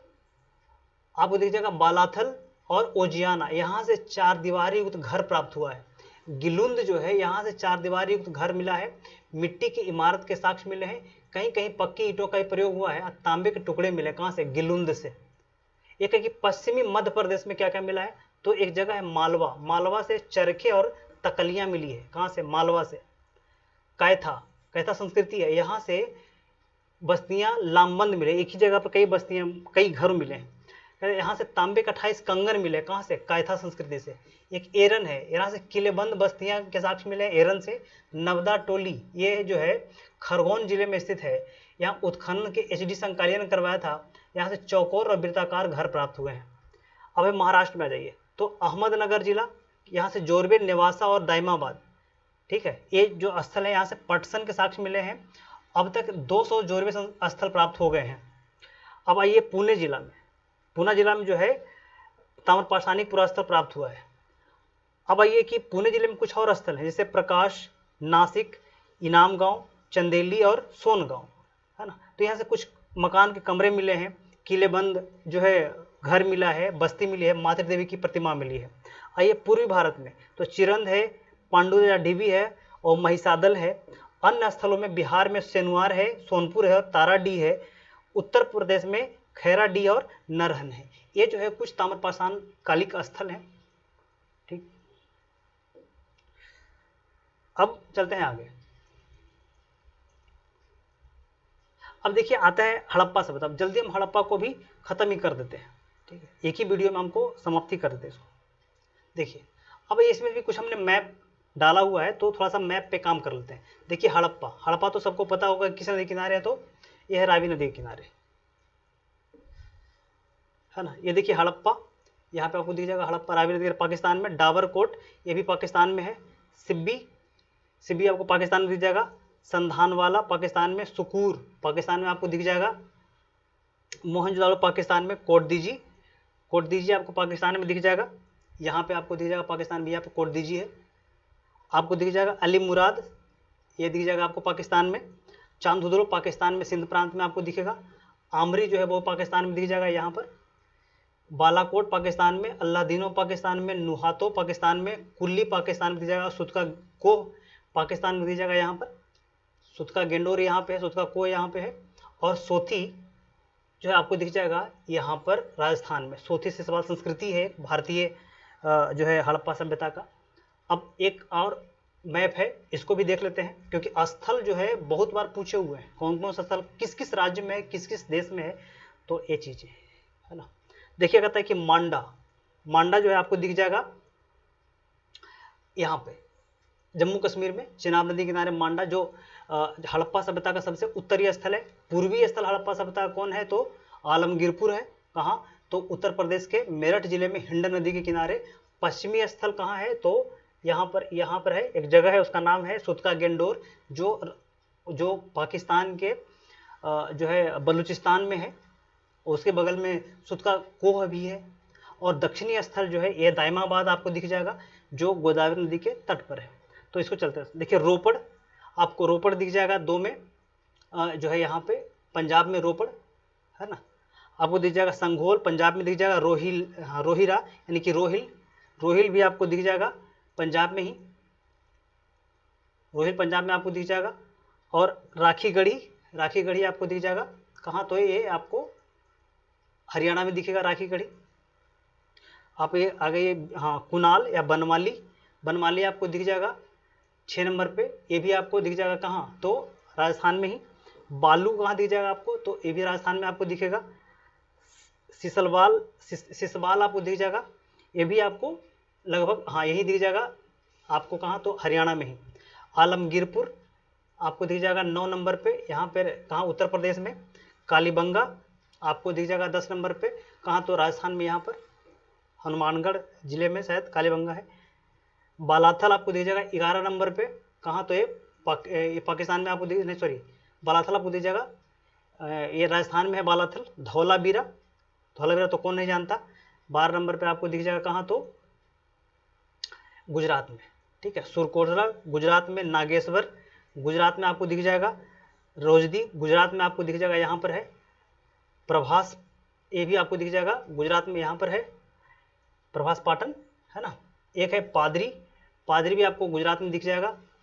रंगपुर गुजरात में आपको दिख जाएगा, आपको लोथल गुजरात में दिख जाएगा, भावनगर गुजरात में दिख जाएगा यहाँ पर, देसलपुर गुजरात में, और दायमाबाद गुजरात में आपको दिख जाएगा। तो ये कुछ ऐसे स्थल हैं जो हड़प्पा काल के काफ़ी फेमस स्थल हैं। तो अब चलते हैं हड़प्पा सिंधु घाटी सभ्यता को शुरू कर देते हैं, है ना। अब देखिए सिंधु घाटी सभ्यता में हुआ क्या है, एक एक करके बहुत जल्दी हम इसको खत्म करेंगे। देखिए अब है कि सिंधु घाटी सभ्यता या हड़प्पा सभ्यता, इसका काल जो है 2600 ईस्वी पूर्व से 1900 ईस्वी पूर्व माना जाता है एनसीईआरटी के अनुसार। ऐसे 2500 एनसीईआरटी लिखते हैं, 2500 से लगभग 1900 तक का काल जो है इसको मानते हैं। अच्छा अब जो है एक इसके काल में जो C14 है, कार्बन 14 पत्ती है, वो कहता है कि नहीं, इसका काल जो है लगभग 2350 से लेकर के 1750 तक का माना जाता है, ठीक है। अब आइए देखिए था कि सिंधु घाटी सभ्यता आदि ऐतिहासिक काल है ना, आदि ऐतिहासिक काल एवं आदि ऐतिहासिक काल के ताम्रपाषाण युग से संबंधित है। सिंधु घाटी जो सभ्यता है वो आदि ऐतिहासिक काल के ताम्रपाषाण युग से संबंधित है। आदि ऐतिहासिक काल का मतलब क्या हुआ, आदि ऐतिहासिक काल का मतलब हो कि वैसा काल जहाँ पर उपलब्ध लेख तो हैं लेकिन उसको पढ़े नहीं जा सके, ठीक है। तो इसको हम ताम्रपाषाण युग में रखते हैं। ताम्रपाषाण युग का मतलब क्या, कि अभी भी जो है लोग अधिकांश उपकरण तांबे और पाषाण के ही बना रहे हैं।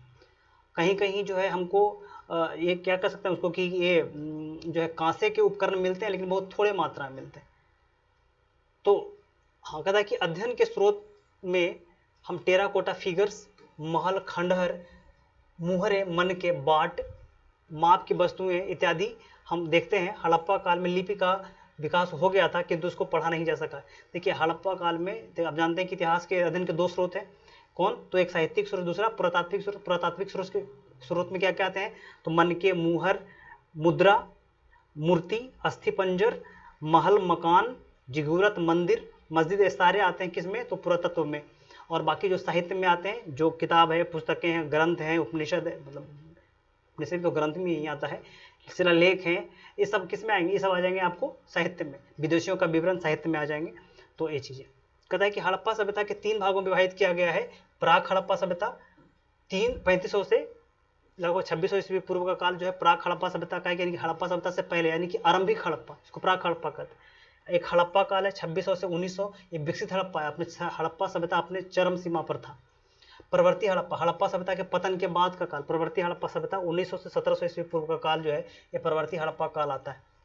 कहता है कि हड़प्पा सभ्यता कांस्ययुगीन सभ्यता है, किंतु यह ताम्रपाषाण काल में आता है, क्योंकि इस सभ्यता में अधिकांश स्थलों पर तांबे एवं पत्थर के उपकरण मिलते हैं। कुछ ही स्थलों पर हमको किसके उपकरण मिलते हैं, तो जो है कांसे के उपकरण मिलते हैं। अधिकांश उपकरण इस काल में किसके हैं, तो पाषाण के और तांबे के हैं।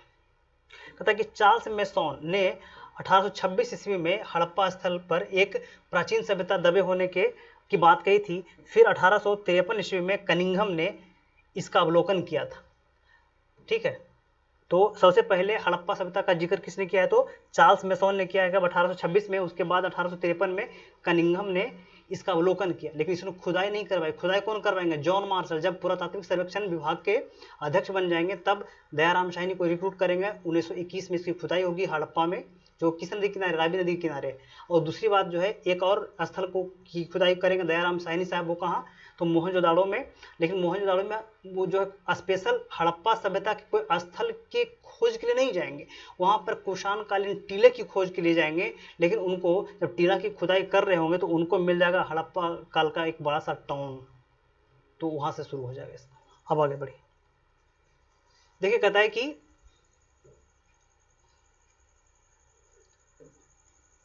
हाँ देखिए, अब यहाँ से कि 1902 ईस्वी में जॉन मार्शल ने जब भारतीय पुरातत्व सर्वेक्षण का अध्यक्ष बनाया गया, तब उन्होंने दयाराम साहनी को 1921 में हड़प्पा की खुदाई का काम सौंपा। 1922 में राखलदास बनर्जी जो है मोहनजोदड़ो की खोज की थी।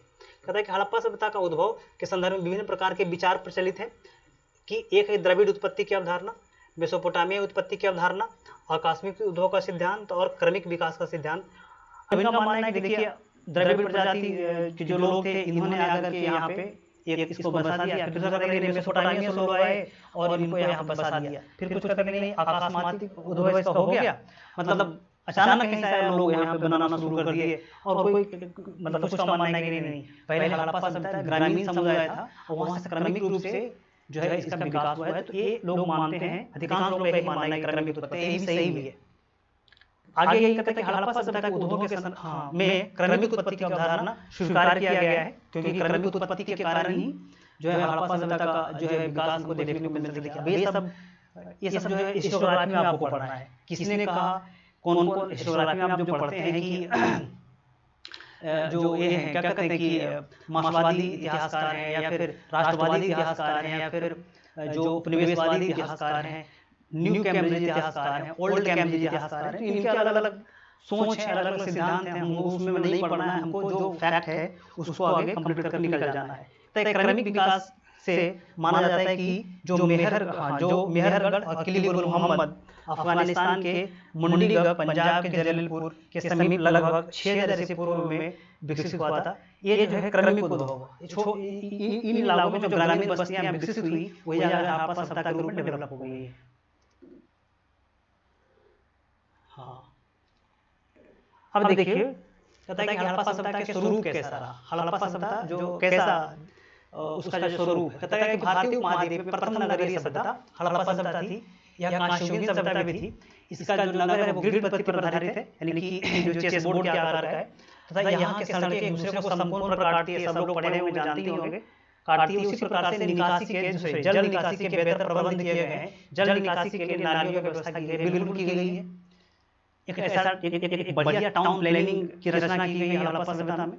उसी के बेस पर आज भी कई टाउन का निर्माण भी होता है, क्योंकि देखिए जितना उनके जल स्रोत हैं अच्छे बनाए गए हैं, पीने के पानी, क्योंकि हर घर में कुएं बनाए गए हैं, और वो भी जो है लिंक किससे है, तो वो जो है नदी से उसको लिंक किया गया। नदी के पानी को तालाब में जमा करते हैं, तालाब के पानी को जो है वो एक सोर्स के रूप में कुएं में लाते हैं, ठीक है, ताकि वो पानी छन छन के अंदर आए।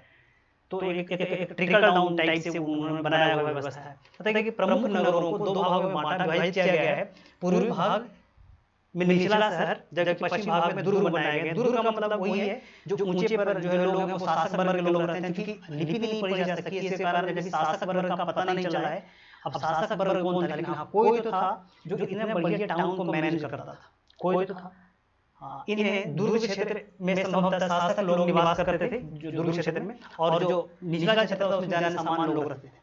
एक बात और भी कहा जाता है कि जो हड़प्पाई लोग हैं, हड़प्पाई शासन व्यवस्था है, वो मतलब जन कल्याण के आधार पर मतलब कि विकसित हुआ था। मतलब उनका मुख्य काम जन कल्याण करना था, न कि राजा का जो है कोई अपना स्टैचू बना देना, उनके महल बना देना, ऐसा उनका जो है हमको देखने को नहीं मिलता उनके जो व्यवस्थाओं में। ठीक है, जैसे कि मिस्र में, मेसोपोटामिया आप देखें कि बड़े बड़े मंदिर बनाए गए, जिगुरत बनाए गए, राजा की मूर्तियां बनाई गई हैं, सोने के बहुत बड़े बड़े जो है स्टैचू बनाए गए। तो ऐसा हड़प्पा सभ्यता में हमको देखने को नहीं मिलता। इससे पता लगता है कि हड़प्पा काल के जो सोच था वो जन कल्याण ओरिएंटेड था, जनता के कल्याण से जुड़ा हुआ था। कहता है कि यहाँ के नगरों में विविधता देखी गई है। लोथल और सुरकोटदा से कोई आवासीय विभाजन हमको नहीं मिलता, क्योंकि नगर लोथल से और सुरकोटदा से कोई आवास का विभाजन नहीं, एक ही प्रकार के शहर हैं, एक ही प्रकार के जो है घर बनाए गए हैं। यहाँ पे कोई आवास का विभाजन नहीं है, कोई टाउन का विभाजन नहीं है। वहीं मोहनजोदड़ो और हड़प्पा कालीबंगा से दोहरे विभाजन है, मतलब कि एक ऊपरी क्षेत्र, दूसरा निचला क्षेत्र, गढ़ी क्षेत्र और निचला क्षेत्र। और उसी प्रकार से आप देखते हैं कि जो है एक धौलावीरा जो गुजरात में है, इसमें 3 विभाजित है, पहला गढ़ी क्षेत्र, दूसरा निचला क्षेत्र, बीच का क्षेत्र, तीसरा निचला क्षेत्र जन सामान्य के लिए। तो इस प्रकार से एकमात्र धौलावीरा है जिसके विभाजन 3 रूपों में है ना। तो यहाँ से देखिए कि गढ़ी क्षेत्र, मध्य क्षेत्र और निचला क्षेत्र। हाँ, देखिए कहता है कि शहरी क्षेत्रों में मकान के निर्माण में धूप में पकाई गई ईंटों का प्रयोग होता था। कहता है कि देखिए शहरी क्षेत्र में जो मकान बनते थे उसमें धूप में पकाई गई ईंटों का प्रयोग होता था, जबकि ग्रामीण क्षेत्र में कच्ची ईंटों का प्रयोग होता था। ठीक है, ईंटों को जोड़ने के लिए डामर और जिप्सम का प्रयोग करते थे।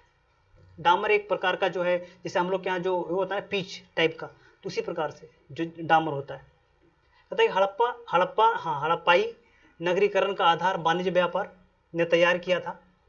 उन्नत नगर निर्माण योजना एवं वाणिज्य व्यापार के एक सक्षम शासक होने की स्थिति को दर्शाता। कहता है कि उन्नत वाणिज्य व्यापार और बेहतर टाउन प्लानिंग एक सक्षम शासक व्यवस्था को दर्शाता है। लेकिन चूंकि शासक, फिर वही बात है कि शासन व्यवस्था का पता नहीं चल पाया, क्योंकि लेख नहीं पढ़े गए कि शासक कौन था, है ना। क्योंकि उसी प्रकार से उसके धर्म दर्शन तत्व चिंतन वो पता नहीं चला है कि किस प्रकार की उसकी फिलॉसफी थी, आइडियोलॉजी किस प्रकार था, क्योंकि जो है वही बात है कि अभिलेख नहीं पढ़े गए। तो फिर वो कहता है कि हड़प्पा सभ्यता के धर्म दर्शन के स्वरूप में भी व्यापक विविधता देखने को मिलती है, क्योंकि इस काल में अग्नि पूजा, जल पूजा, वृक्ष पूजा, पशु पूजा, सर्प पूजा, मातृदेवी की पूजा, पशुपति शिव की पूजा का प्रचलन था। यहाँ देवियों की पूजा कुमारी के रूप में की जाती थी। क्योंकि देखिए अब इतने सारे चीज़ों की पूजा हो रही है, इसका मतलब क्या है कि कहीं ना कहीं बहुदेववादी संस्कृति से प्रेरित है ये, और हड़प्पा सभ्यता में बहुवादी संस्कृति प्रचलित है, कि बहुत सारे देवी देवताओं की पूजा हो रही है।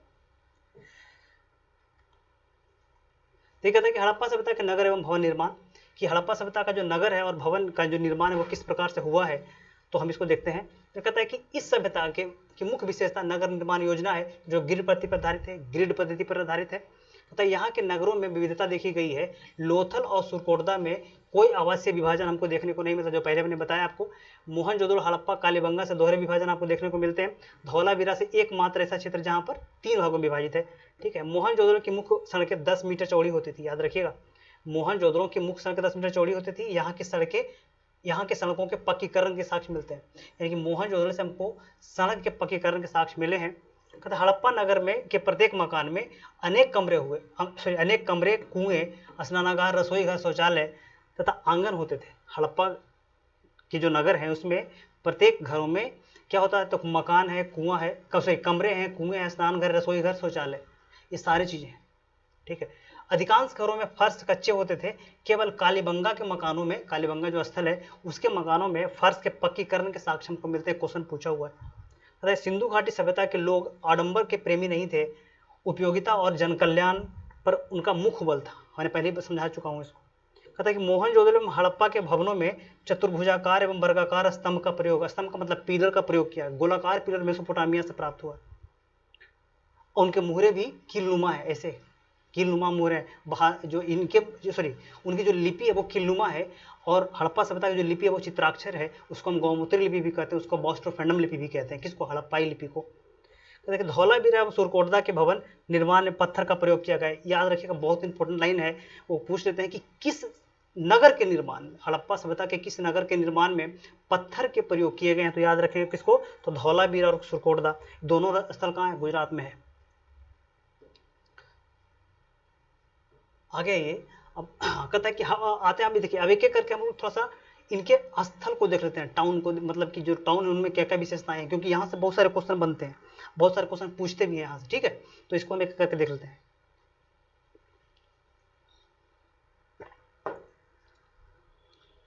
देखिए कहता है कि देखिए हड़प्पा नगर की खोज जॉन मार्शल ने किया था, किसके निर्देश पर, सॉरी हड़प्पा नगर की खोज जॉन मार्शल के निर्देश पर, क्योंकि जल्दी जल्दी खत्म करना है, लंबा हो जाएगा वीडियो तो फिर दिक्कत हो जाएगा, इसलिए जल्दी खत्म करना है। देखिए हड़प्पा नगर की खोज जॉन मार्शल ने किसी दयाराम साहनी के नेतृत्व में, क्या मैं बोल रहा हूँ, हड़प्पा शहर सभ्यता की खोज जो है, खास करके हड़प्पा जो शहर है इसकी खोज जो है जॉन मार्शल के नेतृत्व में दयाराम साहनी ने 1921 में किया था, ठीक है। और इसके पीछे अलग कहानी की, कराची से लाहौर के बीच में एक रेल चल रहा था, तो फिर जो है बहुत सारे जो उसमें से एक पुल बनाना था, तो जो सामने टीला था, तो उसी टीला में से वो लेके आ रहे थे मिट्टी उसको भरने के लिए, तो पता लगा कि कुछ ऐसा चीज़ है, तो वो कहानी में नहीं जाएंगे हम। कहता है कि यहाँ वर्तमान में पाकिस्तान के पंजाब प्रांत मोंटगोमरी जिले में इनकी साहिवाल, कहीं देखो यहाँ से क्वेश्चन पूछ लेते हैं, कहीं कहीं मोंटगोमरी जिला पूछ लेंगे, नहीं तो कहीं कहीं साहिवाल जिला पूछ ले, तो दोनों में से कोई रहे तो साहिवाल चाहे आपको मोंटगोमरी, दोनों ठोक देना है। तो साहिवाल जिले में रावी नदी के तट पर स्थित है कौन, हड़प्पा। कहता है यहाँ से छह के कतार में दो धान के कोठार मिले हैं, अन्नागार मिला है। अन्नागार भी कहाँ मिला, हड़प्पा मोहनजोदड़ो में मिला, लेकिन वो बड़ा अन्नागार है। यहाँ पे छह के कतार में 2 अन्नागार मिले हैं, जहाँ से गेहूं जौ के दाने के साक्ष्य मिले हैं। यहाँ से 7 के 2 कमरे मिले हैं, जिसमें 7 के 2 पंक्तियों में कमरे मिले हैं, जिनमें श्रमिक आवास के हमको साक्ष्य प्राप्त है कि इसमें श्रमिक आवास ये रहता होगा, श्रमिक इसमें रहता होगा। इसलिए दास प्रथा का प्रचलन यहीं से अनुमान लगाते हैं कि दास प्रथा का प्रचलन रहा होगा हड़प्पा सभ्यता में, चूंकि श्रमिक जो इसी में रहते थे, ठीक। हड़प्पा नगर का विभाजन 2 स्तरों में है, पहला गढ़ी क्षेत्र, दूसरा निचला क्षेत्र। कहता हड़प्पा से धोती पहने एक मूर्ति मिली है। कहता है कि नटराज की आकृति जैसा चूना पत्थर के नृत्य मुद्रा में एक मूर्ति मिली है, जैसे जिसको जॉन मार्शल में नटराज शिवा कहा है, ठीक है। नटराज की मूर्ति है ना, मिली है कहाँ से, तो हड़प्पा से, जिसको जॉन मार्शल ने क्या कहा है, तो शिव का है, भगवान शिव। अच्छा एक क्वेश्चन बताइए कि नटराज की मूर्ति में कितने हाथ हैं। देखिए कि तांबे की गाड़ी यहीं से प्राप्त हुई है, साथ ही कांसे के दर्पण भी हड़प्पा से ही मिले हैं। ये हड़प्पा से बता नहीं, हड़प्पा जो पर्टिकुलर नगर है मैं उसकी बात कर रहा हूँ। यहाँ से सिर के बल खड़ी एक नग्न स्त्री के चित्र मिला है, जिसके गर्भ से पौधा निकलता हुआ दिखाया जाता है। इसका मतलब क्या है कि उस काल में जो उर्वरता की देवी के रूप में पूजा जाता था उसको, ठीक। आगे तक यहाँ के कब्रिस्तान से कब्रगाह एच मिला है, और कब्रगाह R37 में मिला है। ये भी क्वेश्चन कई बार पूछा हुआ है कि एक कब्रगाह मिला एच, एक कब्रगाह मिला R37। देखिए कब्रगाह एच और R37 के अलग अलग प्रमाण है। मोटिवेयर मिलर का ये जो है कुछ साक्ष्य है, तो इसके आधार पर हम इसमें नहीं, कहानी में नहीं जाएंगे। फिर देखिए सर्वाधिक मात्रा में अभिलेखित मुद्रा, इस पर कुछ अंकित है, वो सर्वाधिक मात्रा में अभिलेखित मुद्रा मिला है कहाँ, तो यहाँ मिला है, कहाँ से, तो हड़प्पा से मिला है। लेकिन सर्वाधिक मात्रा में मुद्राएं मिली है कहाँ से, मोहनजोदाड़ो से। यानी देखिए जहाँ पे पूछ लिया कि अभिलेखित मुद्रा, यानी कि कुछ लिखा हुआ मुद्रा, ये मिलेगा कहाँ से, मोहनजोदड़ो से, सॉरी हड़प्पा से। और केवल मुद्रा मिला, प्लेन हो चाहे ऐसे, तो ये मिला है कहाँ से, तो हमको मोहनजोदाड़ो से। कहता है कि शंख का बना हुआ बैल एवं पीतल का बना हुआ इक्का गाड़ी कहाँ से मिला है, हड़प्पा से। तांबे की इक्का गाड़ी ठोस पहिए वाला कहाँ से मिला है, हड़प्पा से, ठीक। ये क्वेश्चन पूछे हुए हैं यहाँ से, ये सब जितने भी थे वो सब। अब आइए मोहनजोदाड़ो पे। मोहनजोदड़ो का अर्थ क्या होता है, मृतकों का टीला। मृतकों का टीला किस भाषा, मोहनजोदड़ो किस भाषा में है, ये लिखा हुआ है सिंधी भाषा में। तो मोहनजोदड़ो का सिंधी भाषा में होता है मृतकों का टीला, है ना। वर्तमान पाकिस्तान के सिंध प्रांत में है, लारकाना जिले में, ठीक है। इसकी खुदाई दयाराम साहनी ने, सॉरी राखल दास बनर्जी ने 1922 में किया था, ठीक है। मोहनजोदड़ो का शाब्दिक अर्थ क्या होता है, मृतकों का टीला। इस शहर का विभाजन 2 भागों में है, गढ़ी क्षेत्र और निचला क्षेत्र, ठीक है। मोहनजोदड़ो से विशाल स्नानागार, अन्नागार भी मिले हैं। स्नानागार भी यानी कि एक तालाब भी मिला है और अन्नागार भी मिला है ना। यहाँ से 16 कमरों वाला एक बैरक मिला है जिसे श्रमिक आवास कहा जाता है। 16 कमरों वाले इस बैरक को EGH मैके ने दुकान कहा है, या हाँ, जबकि पिगट ने इसको क्या कहा है, कूली लाइन कहा है। ठीक है, ये पिगट महोदय वही हैं जिन्होंने हड़प्पा सभ्यता के जुड़वा राजधानी के रूप में किसको देखा है, मोहनजोदड़ो को और हड़प्पा को। आगे है कि यहाँ के मकानों में पकाई गई ईंटों का प्रयोग हुआ है। यहाँ के सड़कों के पक्कीकरण के भी साक्ष्य मिले। कहता कि तिपतिया वस्त्र ओढ़े हुए साधु की मूर्ति यहीं से मिली है। यहाँ से एक श्रृंगी पशु की आकृति वाला एक मुहर मिला है। ठीक है, आगे कि मोहनजोदड़ो से कांसे की एक नर्तकी की मूर्ति मिली है। यहाँ से सीप निर्मित बाट भी मिला है। सबसे अधिक मात्रा में मुद्राएं मोहनजोदड़ो से ही मिली है। याद रखिएगा कि कांसे की जो नर्तकी की मूर्ति वहीं से मिली है। जो मूर्ति का निर्माण की जो पद्धति है वो द्रव्यमोम विधि है। द्रव्यमोम विधि का मतलब को कि वैसा विधि इसमें किसी मेटल को पिघला करके कोई सांचे में डाल देते हैं, सांचे वो जब मूर्ति जम जाती है तो फिर सांचे को हटा लेते हैं। तो इस विधि को हम कहते हैं वैक्स लॉस्ट विधि। तो यह है द्रव्यमोम विधि। आगे ये कहता है कि अभिलेखित सर्वाधिक मुद्राएं कहां से मिली है, मोहनजोदड़ो से।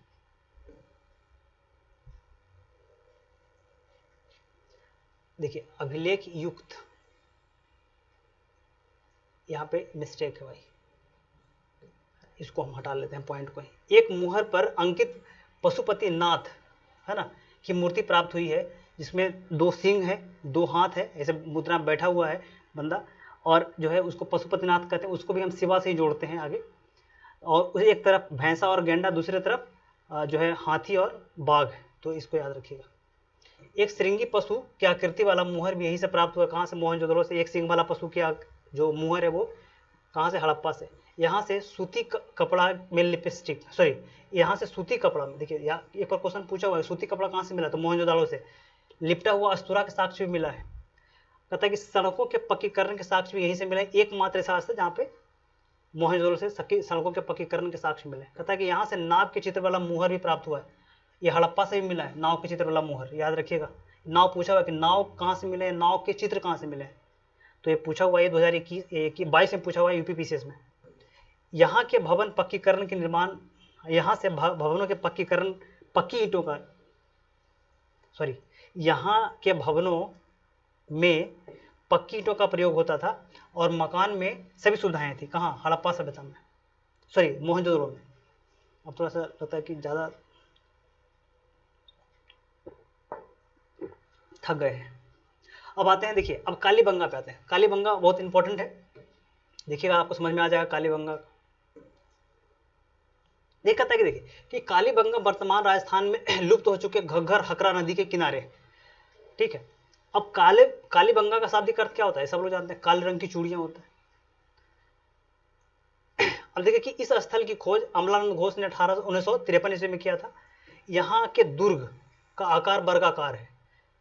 यहाँ ईंटों के चबूतरों पर हवन के साक्ष्य मिले हैं। याद रखिएगा, ये बहुत इंपॉर्टेंट लाइन है। हवन कुंड के साक्ष्य कहाँ से मिला है, तो कालीबंगा से मिला है। हवन कुंड के साक्ष्य कालीबंगा से मिला है। कहता है यहाँ से जुते हुए खेत के प्रमाण भी मिले। ये भी क्वेश्चन पूछा हुआ है, VBI है भाई।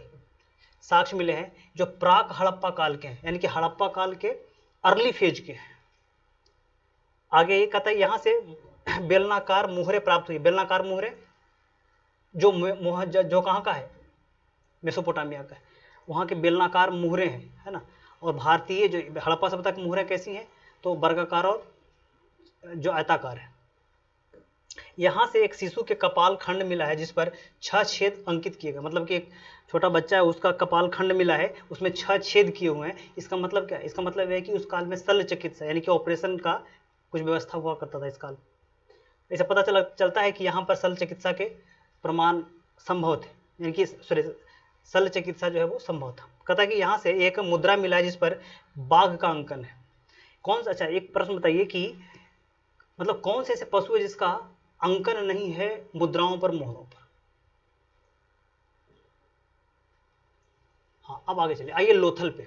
लोथल भी एक बहुत बढ़िया स्थल है, बहुत इंपॉर्टेंट स्थल है। यहाँ से कई बार क्वेश्चन पूछते हैं। देखिए मैंने बार बार आपको कहा है कि मैंने सारे इंफॉर्मेशन को निकाल लिया जो पूछने की संभावना हो या फिर जो पूछा गया है। कहता है देखिए लोथल की खोज रंगनाथ राव ने 1957 ईस्वी में, किया था। गुजरात के अहमदाबाद जिले के भोगवा नदी के किनारे है लोथल। यह एकमात्र ऐसा स्थल है जहां से गोदीबाड़ा या डॉक यार्ड मिला है। यहाँ से वृत्ताकार या चौकोर अग्नि वेदिका भी मिले हैं। डॉक यार्ड समझते हैं ना, जहां पर जहाज आकर रुकते थे, सामान को लोड अनलोड किया जाता था। तो एकमात्र ऐसा स्थल जहाँ पे ये मिला है। और इस देखिए लोथल का जो बंदरगाह है इसको हम ज्वारीय बंदरगाह भी कहते हैं। ये भी क्वेश्चन पूछा हुआ है कि हड़प्पा सभ्यता कौन सा बंदरगाह, ज्वारीय बंदरगाह है। ठीक, यहाँ से अनाज पीसने के चक्की भी मिली है, मनका बनाने के कारखाने, सूती वस्त्र के रंगाई के भी कुंड मिले हैं। ये सारे इंपॉर्टेंट पॉइंट हैं। आगे कि यहाँ से मकान के दरवाजे सड़क की ओर खुलते थे। ये एकमात्र ऐसा स्थल है जहाँ पर मकान के दरवाजे सड़क की ओर खुलते हैं, नहीं तो सारे हड़प्पाई स्थल हैं जिनके मकान के दरवाजे सड़क के विपरीत दिशा में खुलते हैं, पीछे तरफ। कहता है यहाँ से 3 युग्मित समाधि मिला है, साथ ही एक मम्मी के साक्ष्य। मम्मी का मतलब वो माता जी नहीं, यहाँ मम्मी का मतलब होता है वो लाश वाला जो मिस्र में मिलता है। इससे पता लगता है कि यहाँ के जो लोग हैं वो मिस्र से व्यापार या फिर संबंध कुछ तो था। कहता है कि एक मृदभान पर पंचतंत्र वाला चालाक लोमड़ी का अंकन में मिला है। वो चालाक लोमड़ी आप समझते हैं, तो इसकी कहानी में क्या जाना। हाँ, अब आइए बनवाली पे आ जाते हैं। ये भी बहुत इंपॉर्टेंट जो स्थल है हड़प्पा सभ्यता का, बनवाली। ये हरियाणा में है। कहते वर्तमान हरियाणा के हिसार जिले में स्थित है। इसकी खोज 1773 ईस्वी में आर.एस. बिष्ट ने किया था, बनवाली की खोज। यहाँ से तांबे की कुल्हाड़ी प्राप्त हुई। बहुत इंपॉर्टेंट लाइन है ये, तांबे की कुल्हाड़ी। यहीं से हल की आकृति की एक मिट्टी के खिलौने प्राप्त हुए। देखिएगा हल, देखिए याद रखिए पूरे हड़प्पा सभ्यता में हल तो मिले हैं खिलौने के रूप में ही सही, लेकिन हल के फाल नहीं मिले हैं। तो ये भी एक इंपॉर्टेंट है कि बनवाली की नगर योजना शतरंज की बिसात या जाल की तरह से, हाँ जाल की तरह थी। यहाँ के नगरों में कोई विभाजन नहीं देखने को मिलता। यहाँ से तांबे का एक वानागर मिला है। यहाँ से मोहरों एवं बटखारे मिले, मोहरे या बटखारे मिले। कहाँ से, तो बनवाली से। हाँ, अब ये धौलावीरा। धौलावीरा भी एक महत्वपूर्ण स्थल है। धौलावीरा भी एक महत्वपूर्ण स्थल है।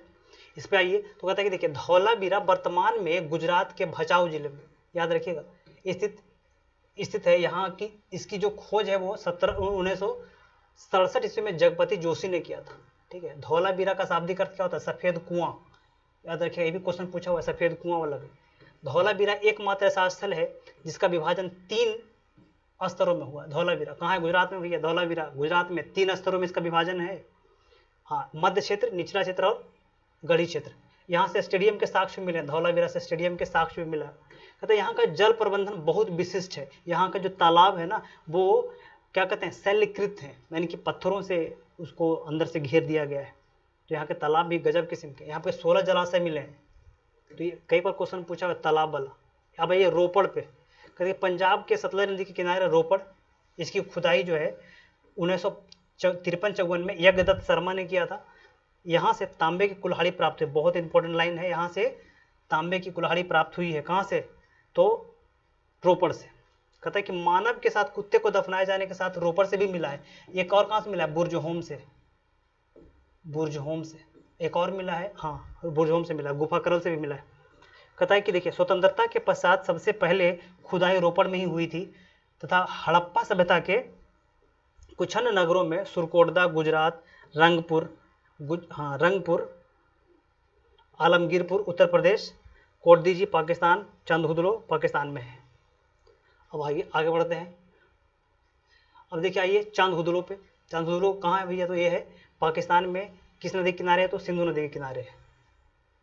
देखिए कि चांदहुदलो की खोज जो है 1931 में एनजी मजुमदार ने किया था। यह सिंधु नदी के किनारे स्थित है, पाकिस्तान के सिंध प्रांत में स्थित है ये। यहाँ से प्राक विकसित एवं उत्तर हड़प्पा के साक्ष्य मिलते हैं। तीनों हड़प्पा के चरण के साक्ष्य हमको कहाँ से मिलते हैं, चांदहुदलो से मिलते हैं।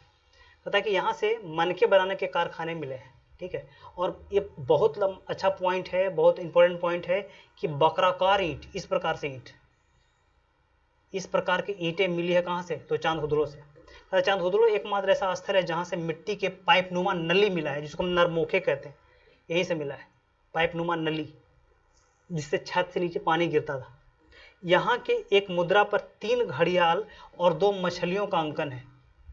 ये भी बहुत इंपॉर्टेंट लाइन है। कहता है कि सौंदर्य प्रसाधन में लिपस्टिक तथा इत्र रखने के बर्तन यहीं से मिले हैं। कहाँ से? चांद उदलों से। कहता है यहाँ से प्राप्त ईंटों पर बिल्ली के पीछा करते हुए कुत्ते के पंजे दिखाए गए हैं।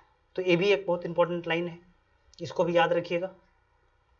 अब आइए हड़प्पा सभ्यता के आर्थिक जीवन, इसको भी देख ही लेते हैं जल्दी। अब देखो हड़प्पा सभ्यता का आर्थिक जीवन हमको सबको पता है या कि हड़प्पा सभ्यता का जो आर्थिक जीवन है वो डिपेंड किस पे? तो एग्रीकल्चर पे है। उसी प्रकार से आप देखिएगा कि वैदिक काल में आर्थिक जीवन किस पर डिपेंड है? तो पशुपालन पे। सेकंड पैसा कृषि आ जाएगा। यहाँ पर क्या है? प्रथम पैसा एग्रीकल्चर, दूसरा पैसा कृषि, दूसरा पैसा जो है वो है वाणिज्य व्यापार। ठीक है, उसके बाद थर्ड, पहला पैसा कृषि, दूसरा पैसा पशुपालन, तीसरा पैसा वाणिज्य व्यापार हड़प्पा सभ्यता में।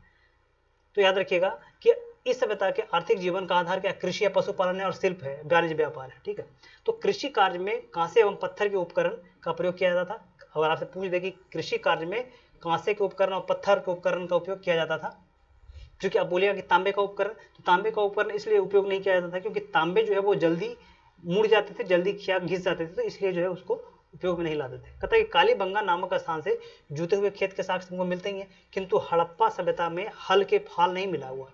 ये पहले मैंने आपको बताया हुआ है कि हड़प्पा सभ्यता किंतु मोहनजोदड़ो एवं बनवाली से मिट्टी के निर्मित हल के प्रमाण हमको मिले हैं। ये सब लाइन याद रखिएगा, ये सब लाइन पूछेंगे एकदम डायरेक्टली। कहता है कि सर्वप्रथम कपास की खेती सिंधु सभ्यता में हुई, जिसे यहाँ के लोग जो है सिंडन, यहाँ के लोग सिंडन नहीं कहते थे, सिंडन कहते थे। यहाँ से ग्रीस में चली गई थी कपास, वहाँ के लोग वहाँ सीख करके इसको भी सिंडन कहते थे। यहाँ से पीपल के वृक्ष की पूजा, खजूर, नीम, केला के वृक्ष के साथ साथ एक ही साथ सब प्राप्त हुए हैं यहाँ से, तो याद रखिएगा। अब आइए कि हड़प्पा सभ्यता में वाणिज्य व्यापार का अति महत्वपूर्ण, एक मिनट जाइए, कहता है कि देखिए अब हड़प्पा सभ्यता में वाणिज्य व्यापार अति महत्वपूर्ण रहा क्योंकि इसके अधिकांश नगर व्यापारिक मार्गों पर बसे हुए थे। अब देखिए व्यापारिक मार्ग पर बसा हुआ अधिकांश नगर है जहाँ पर आसपास में खेती नहीं होती, लेकिन फिर भी शहर के रूप में डेवलप हो गया। कौन कौन? जैसे सुतका गंडोर है, सुतका कोह है, नाल है, अब देखिए सोतुघई है जो अफगानिस्तान में है। तो ऐसे स्थल है जहाँ पर कोई खेती वेती नहीं होती, लेकिन फिर भी नगर के रूप में वो डेवलप हो गए हैं। अगर है कि हड़प्पा का विदेशी व्यापार में मेसोपोटामिया, मिस्र, बहरीन, ओमान, सीरिया इत्यादि के साथ हुआ करता था। मेसोपोटामिया है, मिस्र है, बहरीन है, ओमान है, सीरिया है। ठीक है, हड़प्पा सभ्यता का व्यापार शहर से गांव के रूप में, बहुत ये भी इंपॉर्टेंट, बहुत अच्छा है, बहुत अच्छा लाइन है। शहर से गांव के रूप में, शहर से शहर के रूप में, शहर से विदेश के रूप में फैला हुआ था। जैसा कि मेसोपोटामिया का शहर शासक है सारगोन है। देखिए क्वेश्चन पूछ लेता है कभी कभी मेसोपोटामिया लिखता है, कभी कभी अक्कार पूछ देता है, याद रखिएगा अक्कार। तो मेसोपोटामिया में एक अक्कार क्षेत्र है, तो मेसोपोटामिया के अक्कार का शासक सारगोन जो है दावा करता है कि दिलमन, माकन और मेलुहा के व्यापारी उसके राजधानी में लंगर डालते हैं। लंगर का मतलब जहाज रोकते हैं। इसका मतलब क्या है कि व्यापार वहां से होता था। देखिए यहाँ से पूछता है कि दिलमन की पहचान बहरीन से की गई है, याद रखिएगा दिलमन की पहचान बहरीन से, माकन की पहचान बलूचिस्तान से, बलूचिस्तान जो पाकिस्तान में है, और मेलुहा की पहचान किससे की गई है? हड़प्पा से की गई है। ठीक, आगे चलिए। अब है कि हड़प्पा सभ्यता का सामाजिक विभाजन किस प्रकार से था, वो भी देख लेते हैं। देखिए कहता है कि हड़प्पा सभ्यता का समाज जो है, कहता है कि नगरों के निर्माण के आकार, प्रकार एवं समाधान पद्धति के आधार पर, देखो नगरों के निर्माण, आकार एवं प्रकार तथा समाधान पद्धति के आधार पर समाज का विभाजन होता है। अब देखिए कि अब जहाँ पे नगर जो है में कोई विभाजन है, यानी कि उसमें एक ही लोग, एक ही समाज के लोग रहते हैं। जहाँ पर नगरों में विभाजन है वहाँ पर जो है थोड़ा जो पहले एलिट क्लास रहते हैं उससे कम मध्य वर्ग के, उसके बाद निम्न वर्ग के लोग रहते थे, तो समाज का विभाजन इस प्रकार से है। उसी प्रकार से समाधान पद्धति, अब कोई के सब जब दफनाए गए हैं तो किसी के सब के दफनाए गए कब्रों में कुछ बर्तन रखे गए, किसी के सबों के दफनाने के क्षेत्रों में कुछ कम बर्तन रखे गए, कुछ में अनाज भी डाल दिए गए, है ना। तो वर्तमान में भी उसी प्रकार से होता है ना, कि जो है किस प्रकार से जो आप देखते हैं कि सबों के साथ महिमा मंडन किया जाता है, जो लोग बड़े लोग होते हैं या फिर, तो इसमें बताने की क्या जरूरत है, आपको समझते ही होंगे। कहता है कि विभाजन आधार पर विभाजित किया गया है। कहता है कि हड़प्पा समाज 4 वर्णों में विभाजित था। कौन कौन? तो योद्धा, विद्वान, व्यापारी और श्रमिक। ये भी क्वेश्चन पूछा हुआ है दोस्त। कहता है कि हड़प्पा सभ्यता में 4 प्रकार के प्रजाति निवास करते थे। कौन कौन? तो भूमध्य सागरीय सबसे अधिक, मंगोलाइड, अल्पाइन, प्रोटोस्टलाइड नहीं कौन करते थे? तो निग्रो, क्रिसगेल नहीं निवास करते थे। क्रिसगेल जैसे जो लोग थे, निग्रो लोग, वो निवास नहीं करते। पता है कि अधिकांश संख्या में स्त्री मूर्तियां मिलने के कारण ऐसा अनुमान लगाया जाता है कि यह सभ्यता मातृसत्तात्मक रहा होगा। ठीक है, क्योंकि महिलाओं की मूर्तियां बहुत अधिक मात्रा में मिली है, इसलिए इसको हम महिला यानी मातृसत्तात्मक समाज कहते हैं। और चलिए एक प्रश्न आपसे रहा है कि पहले महाभारत हुआ कि पहले रामायण हुआ? अनाजों के अवशेष तथा घरों में पाई जाने वाले जानवरों की हड्डियों से ऐसा प्रतीत होता है कि भोजन में शाकाहार और मांसाहार दोनों प्रचलित था, बिल्कुल था। पता है इस काल में दास व्यवस्था का भी प्रचलन था, क्योंकि हड़प्पा में, मोहनजोदड़ो में कूली का लाइन मतलब कि मजदूरों को रहने के आवास मिले हैं, तो इससे पता चलता है कि जो है दास व्यवस्था का प्रचलन रहा था। पता है कि इस काल में लोग मनोरंजन के साधन के लिए मछली पकड़ना, शिकार करना, पशु पक्षियों का आपस में लड़ाना, चौपड़ पासा खेलना इत्यादि संसाधन के रूप में प्रयोग करते थे, जो मनोरंजन का साधन होता था। ठीक, अब ये कि हड़प्पा सभ्यता के धर्म एवं दर्शन, इसको भी देख ही लेते हैं। अब हड़प्पा सभ्यता का धर्म दर्शन क्या है? क्योंकि बहुत सी चीज़ें हैं धर्म दर्शन में जो जब तक लिपि नहीं पढ़ी जाती है, जब तक हम हड़प्पा सभ्यता के धर्म दर्शन के बारे में कैसे जान पाएंगे? क्योंकि धर्म दर्शन जो है वो पुरातात्विक चीज़ों के आधार पर तो जो है जानने का कोई वैसा सोर्स तो नहीं मिलता।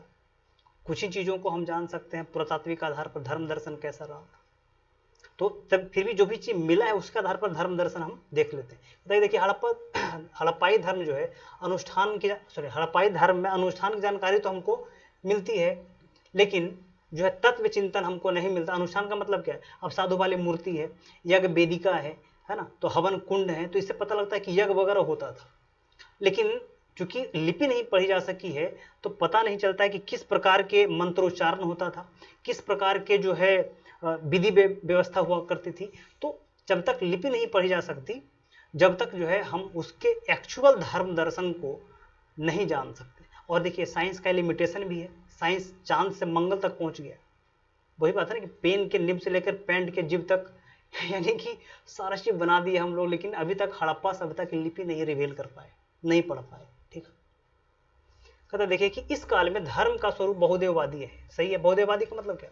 बहुत सारे देवताओं की पूजा होती है, महिलाओं की होती है, वृक्ष की होती है, नाग की होती है, पशुपति शिवा की होती है, नटराज की होती है, बहुत सारे देवताओं की पूजा। अतः देवी देवताओं के साथ में सर्प पूजा, वृक्ष पूजा, लिंग पूजा के प्रमाण हमको मिलते हैं। पता है कि इस काल में स्त्रियों की पूजा कुमारी के रूप में होती है। बहुत इंपॉर्टेंट पॉइंट है, इस काल में जो है स्त्रियों की पूजा कुमारी के रूप में की जाती है। वहीं एक स्त्री के गर्भ से पौधा प्रस्फुटित होता दिखाया गया है, जो संभवतः पृथ्वी की पूजा यानी कि उर्वरता की देवी की पूजा का प्रमाण हमको मिलता है। ठीक, अगर इस काल में देवी देवताओं की मूर्तियां तो मिली है, किंतु मंदिरों के प्रमाण नहीं मिलते, बिल्कुल नहीं मिलते। मंदिर तो मिलते ही नहीं है, देवी देवताओं की मूर्तियां तो मिली है, मंदिर। अच्छा, एक प्रश्न और है कि मंदिर निर्माण का स्वर्णकाल, ठीक है, मंदिर निर्माण का स्वर्णकाल किस काल में आएगा? बताइएगा आप लोग कमेंट करके। अब आइए कि मोहनजोदड़ो से एक मोहर प्राप्त हुआ है जिस पर योगी की मुद्रा में एक व्यक्ति का अंकन है, जिसके 3 मुख हैं, 2 सिंह हैं, उसके दाईं ओर बाघ और हाथी है और बाईं ओर भैंसा और गेंडा है। मार्शल ने यानी कि जॉन मार्शल ने इसे पशुपति शिव कहा है। ये भी याद रखिएगा, एक क्वेश्चन पूछ रहे थे डायरेक्टली यही है ना। और देखिए इसमें तो यह है कि जो पशुपति शिव हैं, मतलब जो मूर्ति बैठा हुआ है एक मुहरों पर, उसके नीचे क्या है? तो नीचे हिरन है नीचे। अगर हड़प्पा सभ्यता से में भक्तिवाद, मृत्यु के बाद जीवन की अवधारणा की झलक मिलती है। वहीं एक बच्चे के गले में ताबीज तंत्रवाद की ओर भी इशारा करता है। एक बच्चे के गले में ताबीज मिला है, तो उसे पता चलता है कि यहाँ पर जो है तंत्र मंत्र जैसा कोई भी चीज प्रिवेल करता था, हुआ होगा ऐसा कुछ। आगे चले। अब कहता है कि देखिए विज्ञान और तकनीकी हड़प्पा सभ्यता में कैसा था, उसको भी देख लेते हैं। विज्ञान और तकनीकी को भी देख ही लेते हैं। अब कहते देखिए कि हड़प्पाई लोग जो है गणित अंकमाला का उनको ज्ञान था। अपनी गणना 16 के उनके गुणकों में प्रयोग करते थे। उन्हें दशमलव पत्ती का भी ज्ञान था। ठीक है, कहता है कि माप के लिए फीट क्यूबिक का भी उनको ज्ञान था। मोहनजोदड़ो, हड़प्पा एवं लोथल से तांबे एवं हाथी के दांत के स्केल भी मिले हैं। अब देखिए कि उनके जो ये है, क्या कह सकते हैं कि स्नानागार है, है ना, उनका एक खास मेजरमेंट है। क्योंकि अगर मेजरमेंट नहीं होता तो एक आप देखेंगे कभी मैप में भी, फिगर में भी देख लीजिए तो आपको दिख जाएगा कितना एक्यूरेसी है, जिससे उनकी ईंटें 4, 2 और 1 के अनुपात में है। तो इस प्रकार से अब कहता है कि उनके गृह एवं नक्शा, उनको ग्रह ग्रह एवं नक्षत्रों का भी ज्ञान था। हड़प्पा में एक मुहर मिला है जिस पर मछली के चित्र बनाए गए हैं और उसके साथ में 7 लकीरें खींची गई है। इससे पता लगता है कि उनको ग्रह नक्षत्र का भी ज्ञान था। कहता है कि तांबे की ढलाई का ज्ञान था उनको। निर्माण में द्रव्योम विधि का प्रयोग करते थे, मतलब तांबे को जो है वो पिघला करके एक सांचे में डाल देते थे और मूर्ति वगैरह, औजार वगैरह जो भी बनाना था वो बना लेते थे। आगे कहते हैं कि कालीबंगा से एक शिशु के नर कपाल पर शल्य चिकित्सा के प्रमाण मिलते हैं, क्योंकि वहां से जो है उनके जो शिशु है ना, बच्चा है, उसके दिमाग में छेद किया गया 6 वो, तो उसे पता लगता है कि उस काल में शल्य चिकित्सा के भी प्रमाण मिले हैं, मिलते होंगे सब। तो नगरों के निर्माण एवं जल प्रबंधन में भी वैज्ञानिक पद्धति का विकास देखने को मिलता है। कहता है सिंधु लिपि चित्राक्षर लिपि है। चित्राक्षर, इसको हम बॉस्टोफेंडम लिपि कहते हैं, उसको हम गौमूत्र लिपि भी कहते हैं। ठीक है, तो ये चीज अभी हड़प्पा सभ्यता के विज्ञान एवं तकनीकी में है। अब देखिए कि हड़प्पा सभ्यता का पतन कैसे हो गया। अब पतन क्या हो गया भाई उसका, अब पतन शब्द तो चलता नहीं है, उसका रूप परिवर्तन शब्द चलता है। पतन का मतलब खत्म हो जाना, पतन थोड़े हुआ, रूप परिवर्तन हो गया। पहले शहरी क्षेत्र शहरी थे, बाद में ग्रामीण हो गए। ठीक, तो पतन अब सही शब्द नहीं आता। हड़प्पा सभ्यता का पतन, देखिए कि हड़प्पा सभ्यता का पतन जो है विभिन्न विचारों, हड़प्पा सभ्यता के पतन के संदर्भ में विभिन्न विचार प्रचलित है। और विचार कौन है भाई, तो विचार है कि मार्शल EGH मैक के आर राव ने इसको बाढ़ माना है कि बाढ़ से पतन हो गया हड़प्पा सभ्यता। Gordon Childe, Mortimer Wheeler, Stuart Piggott ने इसको आर्य आक्रमण माना है कि आर्य उधर से आए और इनको खत्म कर दिया। उसी प्रकार से अरेल स्टीन और अमलानंद घोष ने जलवायु परिवर्तन को माना है। लेकिन चूंकि हड़प्पा सभ्यता जो है इतने बड़े पैमानों पर फैला हुआ, लगभग 13 लाख वर्ग किलोमीटर में फैला हुआ है, इतने बड़े क्षेत्रों के पतन के लिए कोई एक कारण जिम्मेदार तो नहीं रहे होंगे। ठीक है, तो इतने बड़े शहरों के पतन के लिए अलग अलग कारक जिम्मेदार रहे होंगे, इसका जो है स्वीकार्य मत है। कहता है किंतु सर्वमान्य विचार यह है कि इतने बड़े क्षेत्रों को के पतन के लिए कोई एक कारक उत्तरदायी नहीं रहे होंगे, यानी कि अलग अलग शहरों के पतन के लिए अलग अलग कारक उत्तरदायी रहे होंगे। ये करेक्ट आंसर इसका है। ठीक है, अब कुछ मिसलेनियस है जो हम इसको देख लेते हैं एक एक करके, ज़्यादा नहीं है, बस 50 लाइन है, 50 पॉइंट इसमें है, इसको भी खत्म ही कर देते हैं हम लोग। अब देखिए प्रश्न, हाँ एक एक पॉइंट को हम लोग देख लेते हैं। कहता है कि देखिए कि कहता है कि देखिए कि बागपत जिले के सनौली में, है ना, यानी कि उत्तर प्रदेश के बागपत जिले के सिनौली से हड़प्पा काल के 125 मानव समाधि प्राप्त हुआ है, जिनकी दिशा जो है, समाधि की दिशा जो है उत्तर दक्षिण की ओर है। ये इंपॉर्टेंट लाइन है, पूछा हुआ है। कहता है कि हाँ, कहता है कि ये जो है पिगट जो है ना, पिगट महोदय ने हड़प्पा सभ्यता, नहीं पिगट नहीं, देखिए यहाँ पे हम मिसिंग है, ये पता नहीं है, लेकिन किसने जिनको जवाब हो, जिनको पता हो बताइएगा हमको कि किसने हड़प्पा एवं मोहनजोदड़ो को एक विस्तृत साम्राज्य की जुड़वा राजधानी कहा है। याद रखिए, ये मिसिंग पॉइंट है, पॉइंट मिस कर गया है, हम इसको कमेंट में डाल देंगे इसको। हड़प्पा सभ्यता मेसोपोटामिया तथा मिस्र की सभ्यता के समकालीन है। हड़प्पा सभ्यता जो है वो मेसोपोटामिया की सभ्यता और मिस्र की सभ्यता के समकालीन सभ्यता है। सिंधु घाटी सभ्यता का आकार त्रिभुजाकार है, बिल्कुल इंपॉर्टेंट लाइन है ये। तथा यहाँ इसका जो है 13 लाख किलोमीटर क्षेत्र में इसका विस्तार है। कहता है कि धौलावीरा में उन्नत जल प्रबंधन व्यवस्था है के प्रमाण मिलते हैं। यहाँ के जल कुंड चट्टानों से निर्मित है, यानी कि शैलकृत हैं। यह लगभग 10, हाँ यहाँ से लगभग 10 चिन्ह प्राप्त हुए हैं एक शिलालेख पर। कहता है कि कलश के सावधान के साक्ष्य वाला कब्रिस्तान सुरकोटदा से मिला है। बहुत सारे जो है गोलाकार कब्र मिले हैं, कुछ कब्र जो है में जो है क्या कहते हैं कि कलश में शरीर को रख करके, मृत शरीर को रख करके दफनाया गया है। तो कहाँ से मिला है? सुरकोटदा से। कहता है कि रोपड़ पंजाब से सतलज नदी के रोपड़ पंजाब के सतलज नदी के तट पर स्थित है। यहाँ इसका आधुनिक नाम क्या है? रूपनगर है। ये भी क्वेश्चन पूछा हुआ है। कहता है कि आलमगीरपुर से प्राप्त कुछ मृदभांड के ऊपर त्रिभुज, मोर, गिलहरी के चित्र मिले। कहाँ के? तो आलमगीरपुर से कुछ मृदभांड प्राप्त हुआ है जिसके ऊपर, मृदभांड के ऊपर क्या क्या मिला है? तो त्रिभुज मिला है, मोर मिला है, गिलहरी मिला है। कहता है कि बनवाली हरियाणा एवं रंगपुर गुजरात से हड़प्पा सभ्यता के 3 चरण मिले हैं। 3 चरण मिले हैं। कौन कौन चरण? तो प्राक हड़प्पा, देखिएगा क्वेश्चन पूछा, बनवाली और रंगपुर से हड़प्पा सभ्यता के तीनों चरण प्राप्त हुए हैं। अर्ली हड़प्पा, हड़प्पा और जो है डिक्लाइन हड़प्पा वाला। तो प्राक हड़प्पा, विकसित हड़प्पा और उत्तर हड़प्पा। ठीक है, तो ये कौन कौन जगह से मिला है? तो मिला है बनवाली से और रंगपुर से। कहता है कि देखिए हड़प्पा सभ्यता के लोग ऊनी वस्त्र और सूती वस्त्र दोनों से परिचित थे। हड़प्पा सभ्यता के लोग जो है वो ऊनी वस्त्र और सूती वस्त्र दोनों से परिचित थे। महिलाएं सिंदूर लगाती थी। ठीक है, यहाँ के मुख्य खाद्य पदार्थ क्या था? गेहूं और जौ था। लोथल से चक्की के 2 पार्ट में जिसमें आटा पीसा जाता था, जिससे ऐसा प्रतीत होता है कि यहाँ जो है अनाज पीसे जाते थे। हड़प्पा वासियों ने कपास की खेती प्रारंभ किया था, फिर कपास ग्रीस चला गया और फिर जिसे जो है लोग वहाँ के लोग क्या कहते थे? सिंडन कहते थे।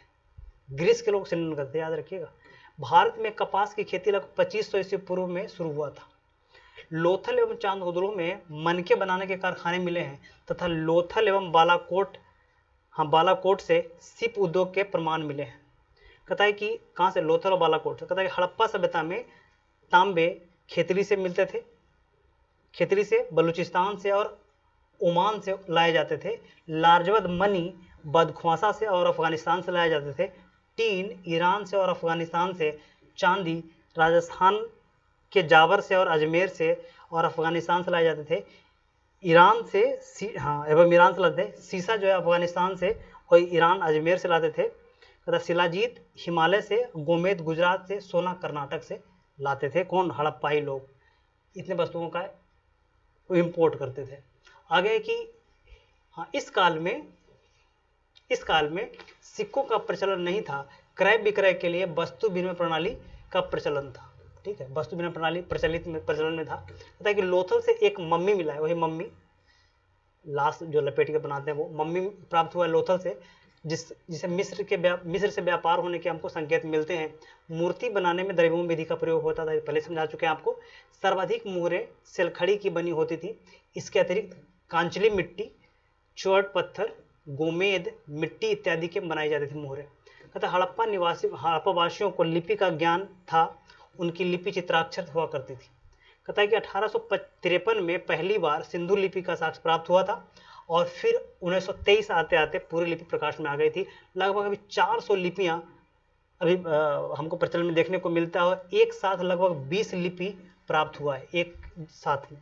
कहता हड़प्पाई लिपि को बॉस्ट्रोफेंडम लिपि कहा जाता है, इसको गौमूत्र लिपि कहते हैं, चित्राक्षर लिपि कहते हैं। कहता है कि इसी लिपि यह जो लिपि है वो जो है दाएं से बाएं ओर लिखी जाती थी और फिर बाएं से दाएं ओर लिखी जाती थी, यानी कि दाएं से बाएं, राइट से लेफ्ट और फिर लेफ्ट से राइट की ओर लिखी जाती थी। ठीक है, कहता है कि हड़प्पा काल में मोहरों पर गाय के चित्र का अंकन हमको नहीं मिलता है। हरियाणा के बनमाली से पक्की ईंटों के बने हल के प्रमाण मिले हैं। बहुत इंपॉर्टेंट लाइन है ये। कहता है लोथल से 3 युग्म समाधि के साक्ष्य मिले हैं। कालीबंगा से युग्म समाधि तथा राखीगढ़ी से युग्म समाधि के साक्ष्य मिले हैं। ये क्वेश्चन पूछा हुआ है कि अभी तक कितने युग्म समाधियां मिले? तो 5। कहाँ से देख लीजिए। लोथल से 3 युग्म समाधि मिला है, एक कालीबंगा से मिला है और एक मिला राखीगढ़ी से, तो 5 टोटल युग्म समाधियां मिली हैं हमको। अब आइए तो देखिए आगे कहता है कि फर्श के पक्कीकरण के साथ कालीबंगा में के साक्ष्य कालीबंगा से मिले हैं। फर्श के पक्कीकरण जो नीचे जो है प्लिंथ को पक्कीकरण के साथ कहाँ से मिले? कालीबंगा से मिले। कहता है कि मकान में प्रयोग किए गए ईंटों का जो आकार है वो 2:4:1 अनुपात में है। धौलावीरा सुरकोटदा में भवन निर्माण यथासंभव पत्थर का प्रयोग किया गया। याद रखिए, धौलावीरा और सुरकोटदा में जो भवन का निर्माण है उसमें पत्थर का प्रयोग किया गया है। ठीक है, तो हड़प्पा सभ्यता में जाति के लोग हड़प्पा सभ्यता में निग्रो जाति के लोग नहीं रहते थे, कृषगेल नहीं रहते थे। हड़प्पा के श्रमिक आवास हड़प्पा सभ्यता के श्रमिक आवास यानी कि जो है जिसको हम कूली लाइन कहते हैं, के आधार पर मोर्टिमर व्हीलर ने दास प्रथा के अस्तित्व को स्वीकार किया। हड़प्पा सभ्यता में जो श्रमिक आवास मिले हैं 16 कमरों वाला, उसके आधार पर मोर्टिमर व्हीलर ने क्या कहा है कि कूली लाइन मतलब कि जो यहाँ पे दास प्रथा का प्रचलन था। क्वेश्चन पूछा हुआ है कि दास प्रथा का प्रचलन जो है हड़प्पा सभ्यता में कौन माना है, तो मोर्टिमर व्हीलर मानते हैं। सिंधु सभ्यता में लगभग 2500 मोहरें प्राप्त हुई है जो आयताकार एवं वर्गाकार है। ठीक है, कहता है कि वर्गाकार मोहरों पर पशु के साथ लिपि उत्कीर्ण है, जबकि आयताकार मोहरों पर केवल लिपि उत्कीर्ण है। ये भी बहुत इंपॉर्टेंट लाइन है, याद रखिएगा। कहता है कि मोहनजोदड़ो से प्राप्त एक मुद्रा पर पशुपति शिव गणेश का चित्रण है। ठीक, कहां से मुद्रा प्राप्त हुआ है, तो मोहनजोदड़ो से। हाँ,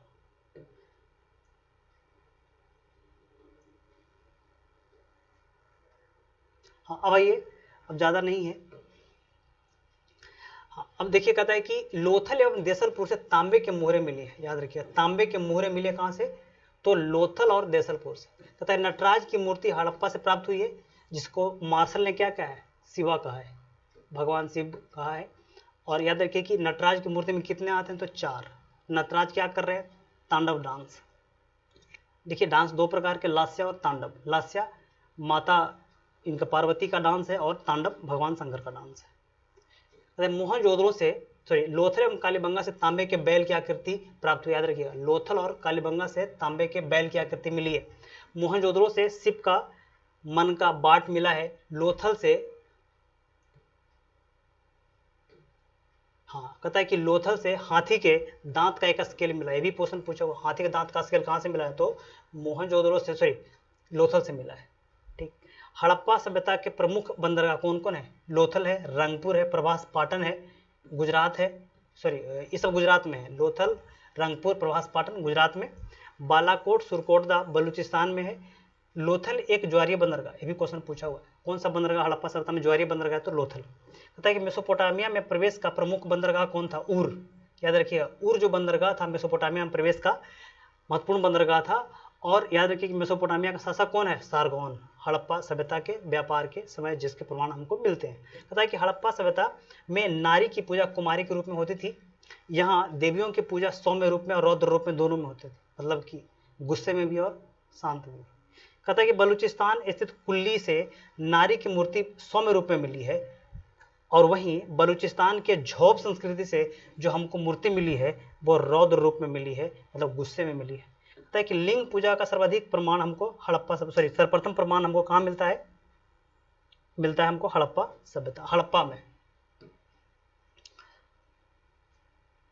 हाँ, अब भी अंतिम ही स्लाइड है ये।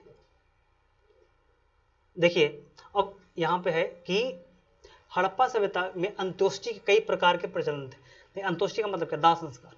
अंत्येष्टि के कई प्रमाण प्रचलित है। एक है पूर्ण समाधिकरण, एक है आंशिक समाधिकरण, एक है दाह संस्कार। इन तीनों प्रचलित है। इसमें जो है पूर्ण समाधिकरण सबसे अधिक प्रचलित रहा है। पूर्ण समाधिकरण जो है सबसे अधिक प्रचलित रहा है, मतलब आदमी मरे और उसको पूरा का पूरा को दफना दो या फिर जला दो, जो भी करना वो करवा दो, तो वो पूर्ण रहा है। आंशिक समाधि का मतलब क्या होगा, मतलब जो मर गए उसको खुले में छोड़ दो, जो है जानवर कुछ जो है जंतु उसको खा पी लेंगे, उसके बाद बचेंगे, उसको दफना दिया जाएगा। तो दाह संस्कार भी थे कि मर गए उसको जला दो, तो फिर इस प्रकार से। तो कालीबंगा से छोटे छोटे गोलाकार कब्र मिले हैं। लोथल से युग्म में समाधान के साक्ष्य मिले हैं। हाँ, विद्वान इसे क्या कहते हैं, सती प्रथा के रूप में, प्रचलन के रूप में देखते हैं। जो युग्म समाधि मिला है उसको बहुत सारे विद्वानों ने सती प्रथा के प्रचलन की भी बात कही है कि जो है पति पत्नी होंगे इसके लिए, इस तरीके से। हड़प्पा सभ्यता में लोग जो है धातु से परिचित थे। उन्हें मूर्तियों एवं तांबे के बर्तनों के ढाला एवं कढ़ाई का ज्ञान था, बिल्कुल था। हड़प्पा सभ्यता के लोग जो धातु से परिचित थे, तभी तो वो तांबे टीन मिला करके वो बना दिए कांसे, तो इस प्रकार धातु से परिचित थे वो। हड़प्पा वासियों को नाव बनाने की कला, ग्रह एवं नक्षत्रों की कला का ज्ञान था, साथ में जादू टोना तंत्र मंत्र का भी उनको ज्ञान था। ठीक है, तो बस आज के लिए इतना ही रहेगा, और मुझे उम्मीद है कि ये जो है वीडियो काफ़ी हेल्पफुल होगा आपको। और एग्जाम में जाने से पहले एक बार इसको ज़रूर ट्राई कीजिएगा, देखिएगा, और आप चाहें तो इसको जितने भी आपके पास जो किताबें हैं उनसे मिला के देख लीजिए। अगर एक भी पॉइंट छूट गया तो फिर हमको कहिएगा, हम इसको फिर से ऐड करेंगे, रिन्यू कर देंगे इसको। और एक बात याद रखिए कि थोड़ा चैनलवा को ना सब्सक्राइब करवा दीजिए और लाइक कीजिए।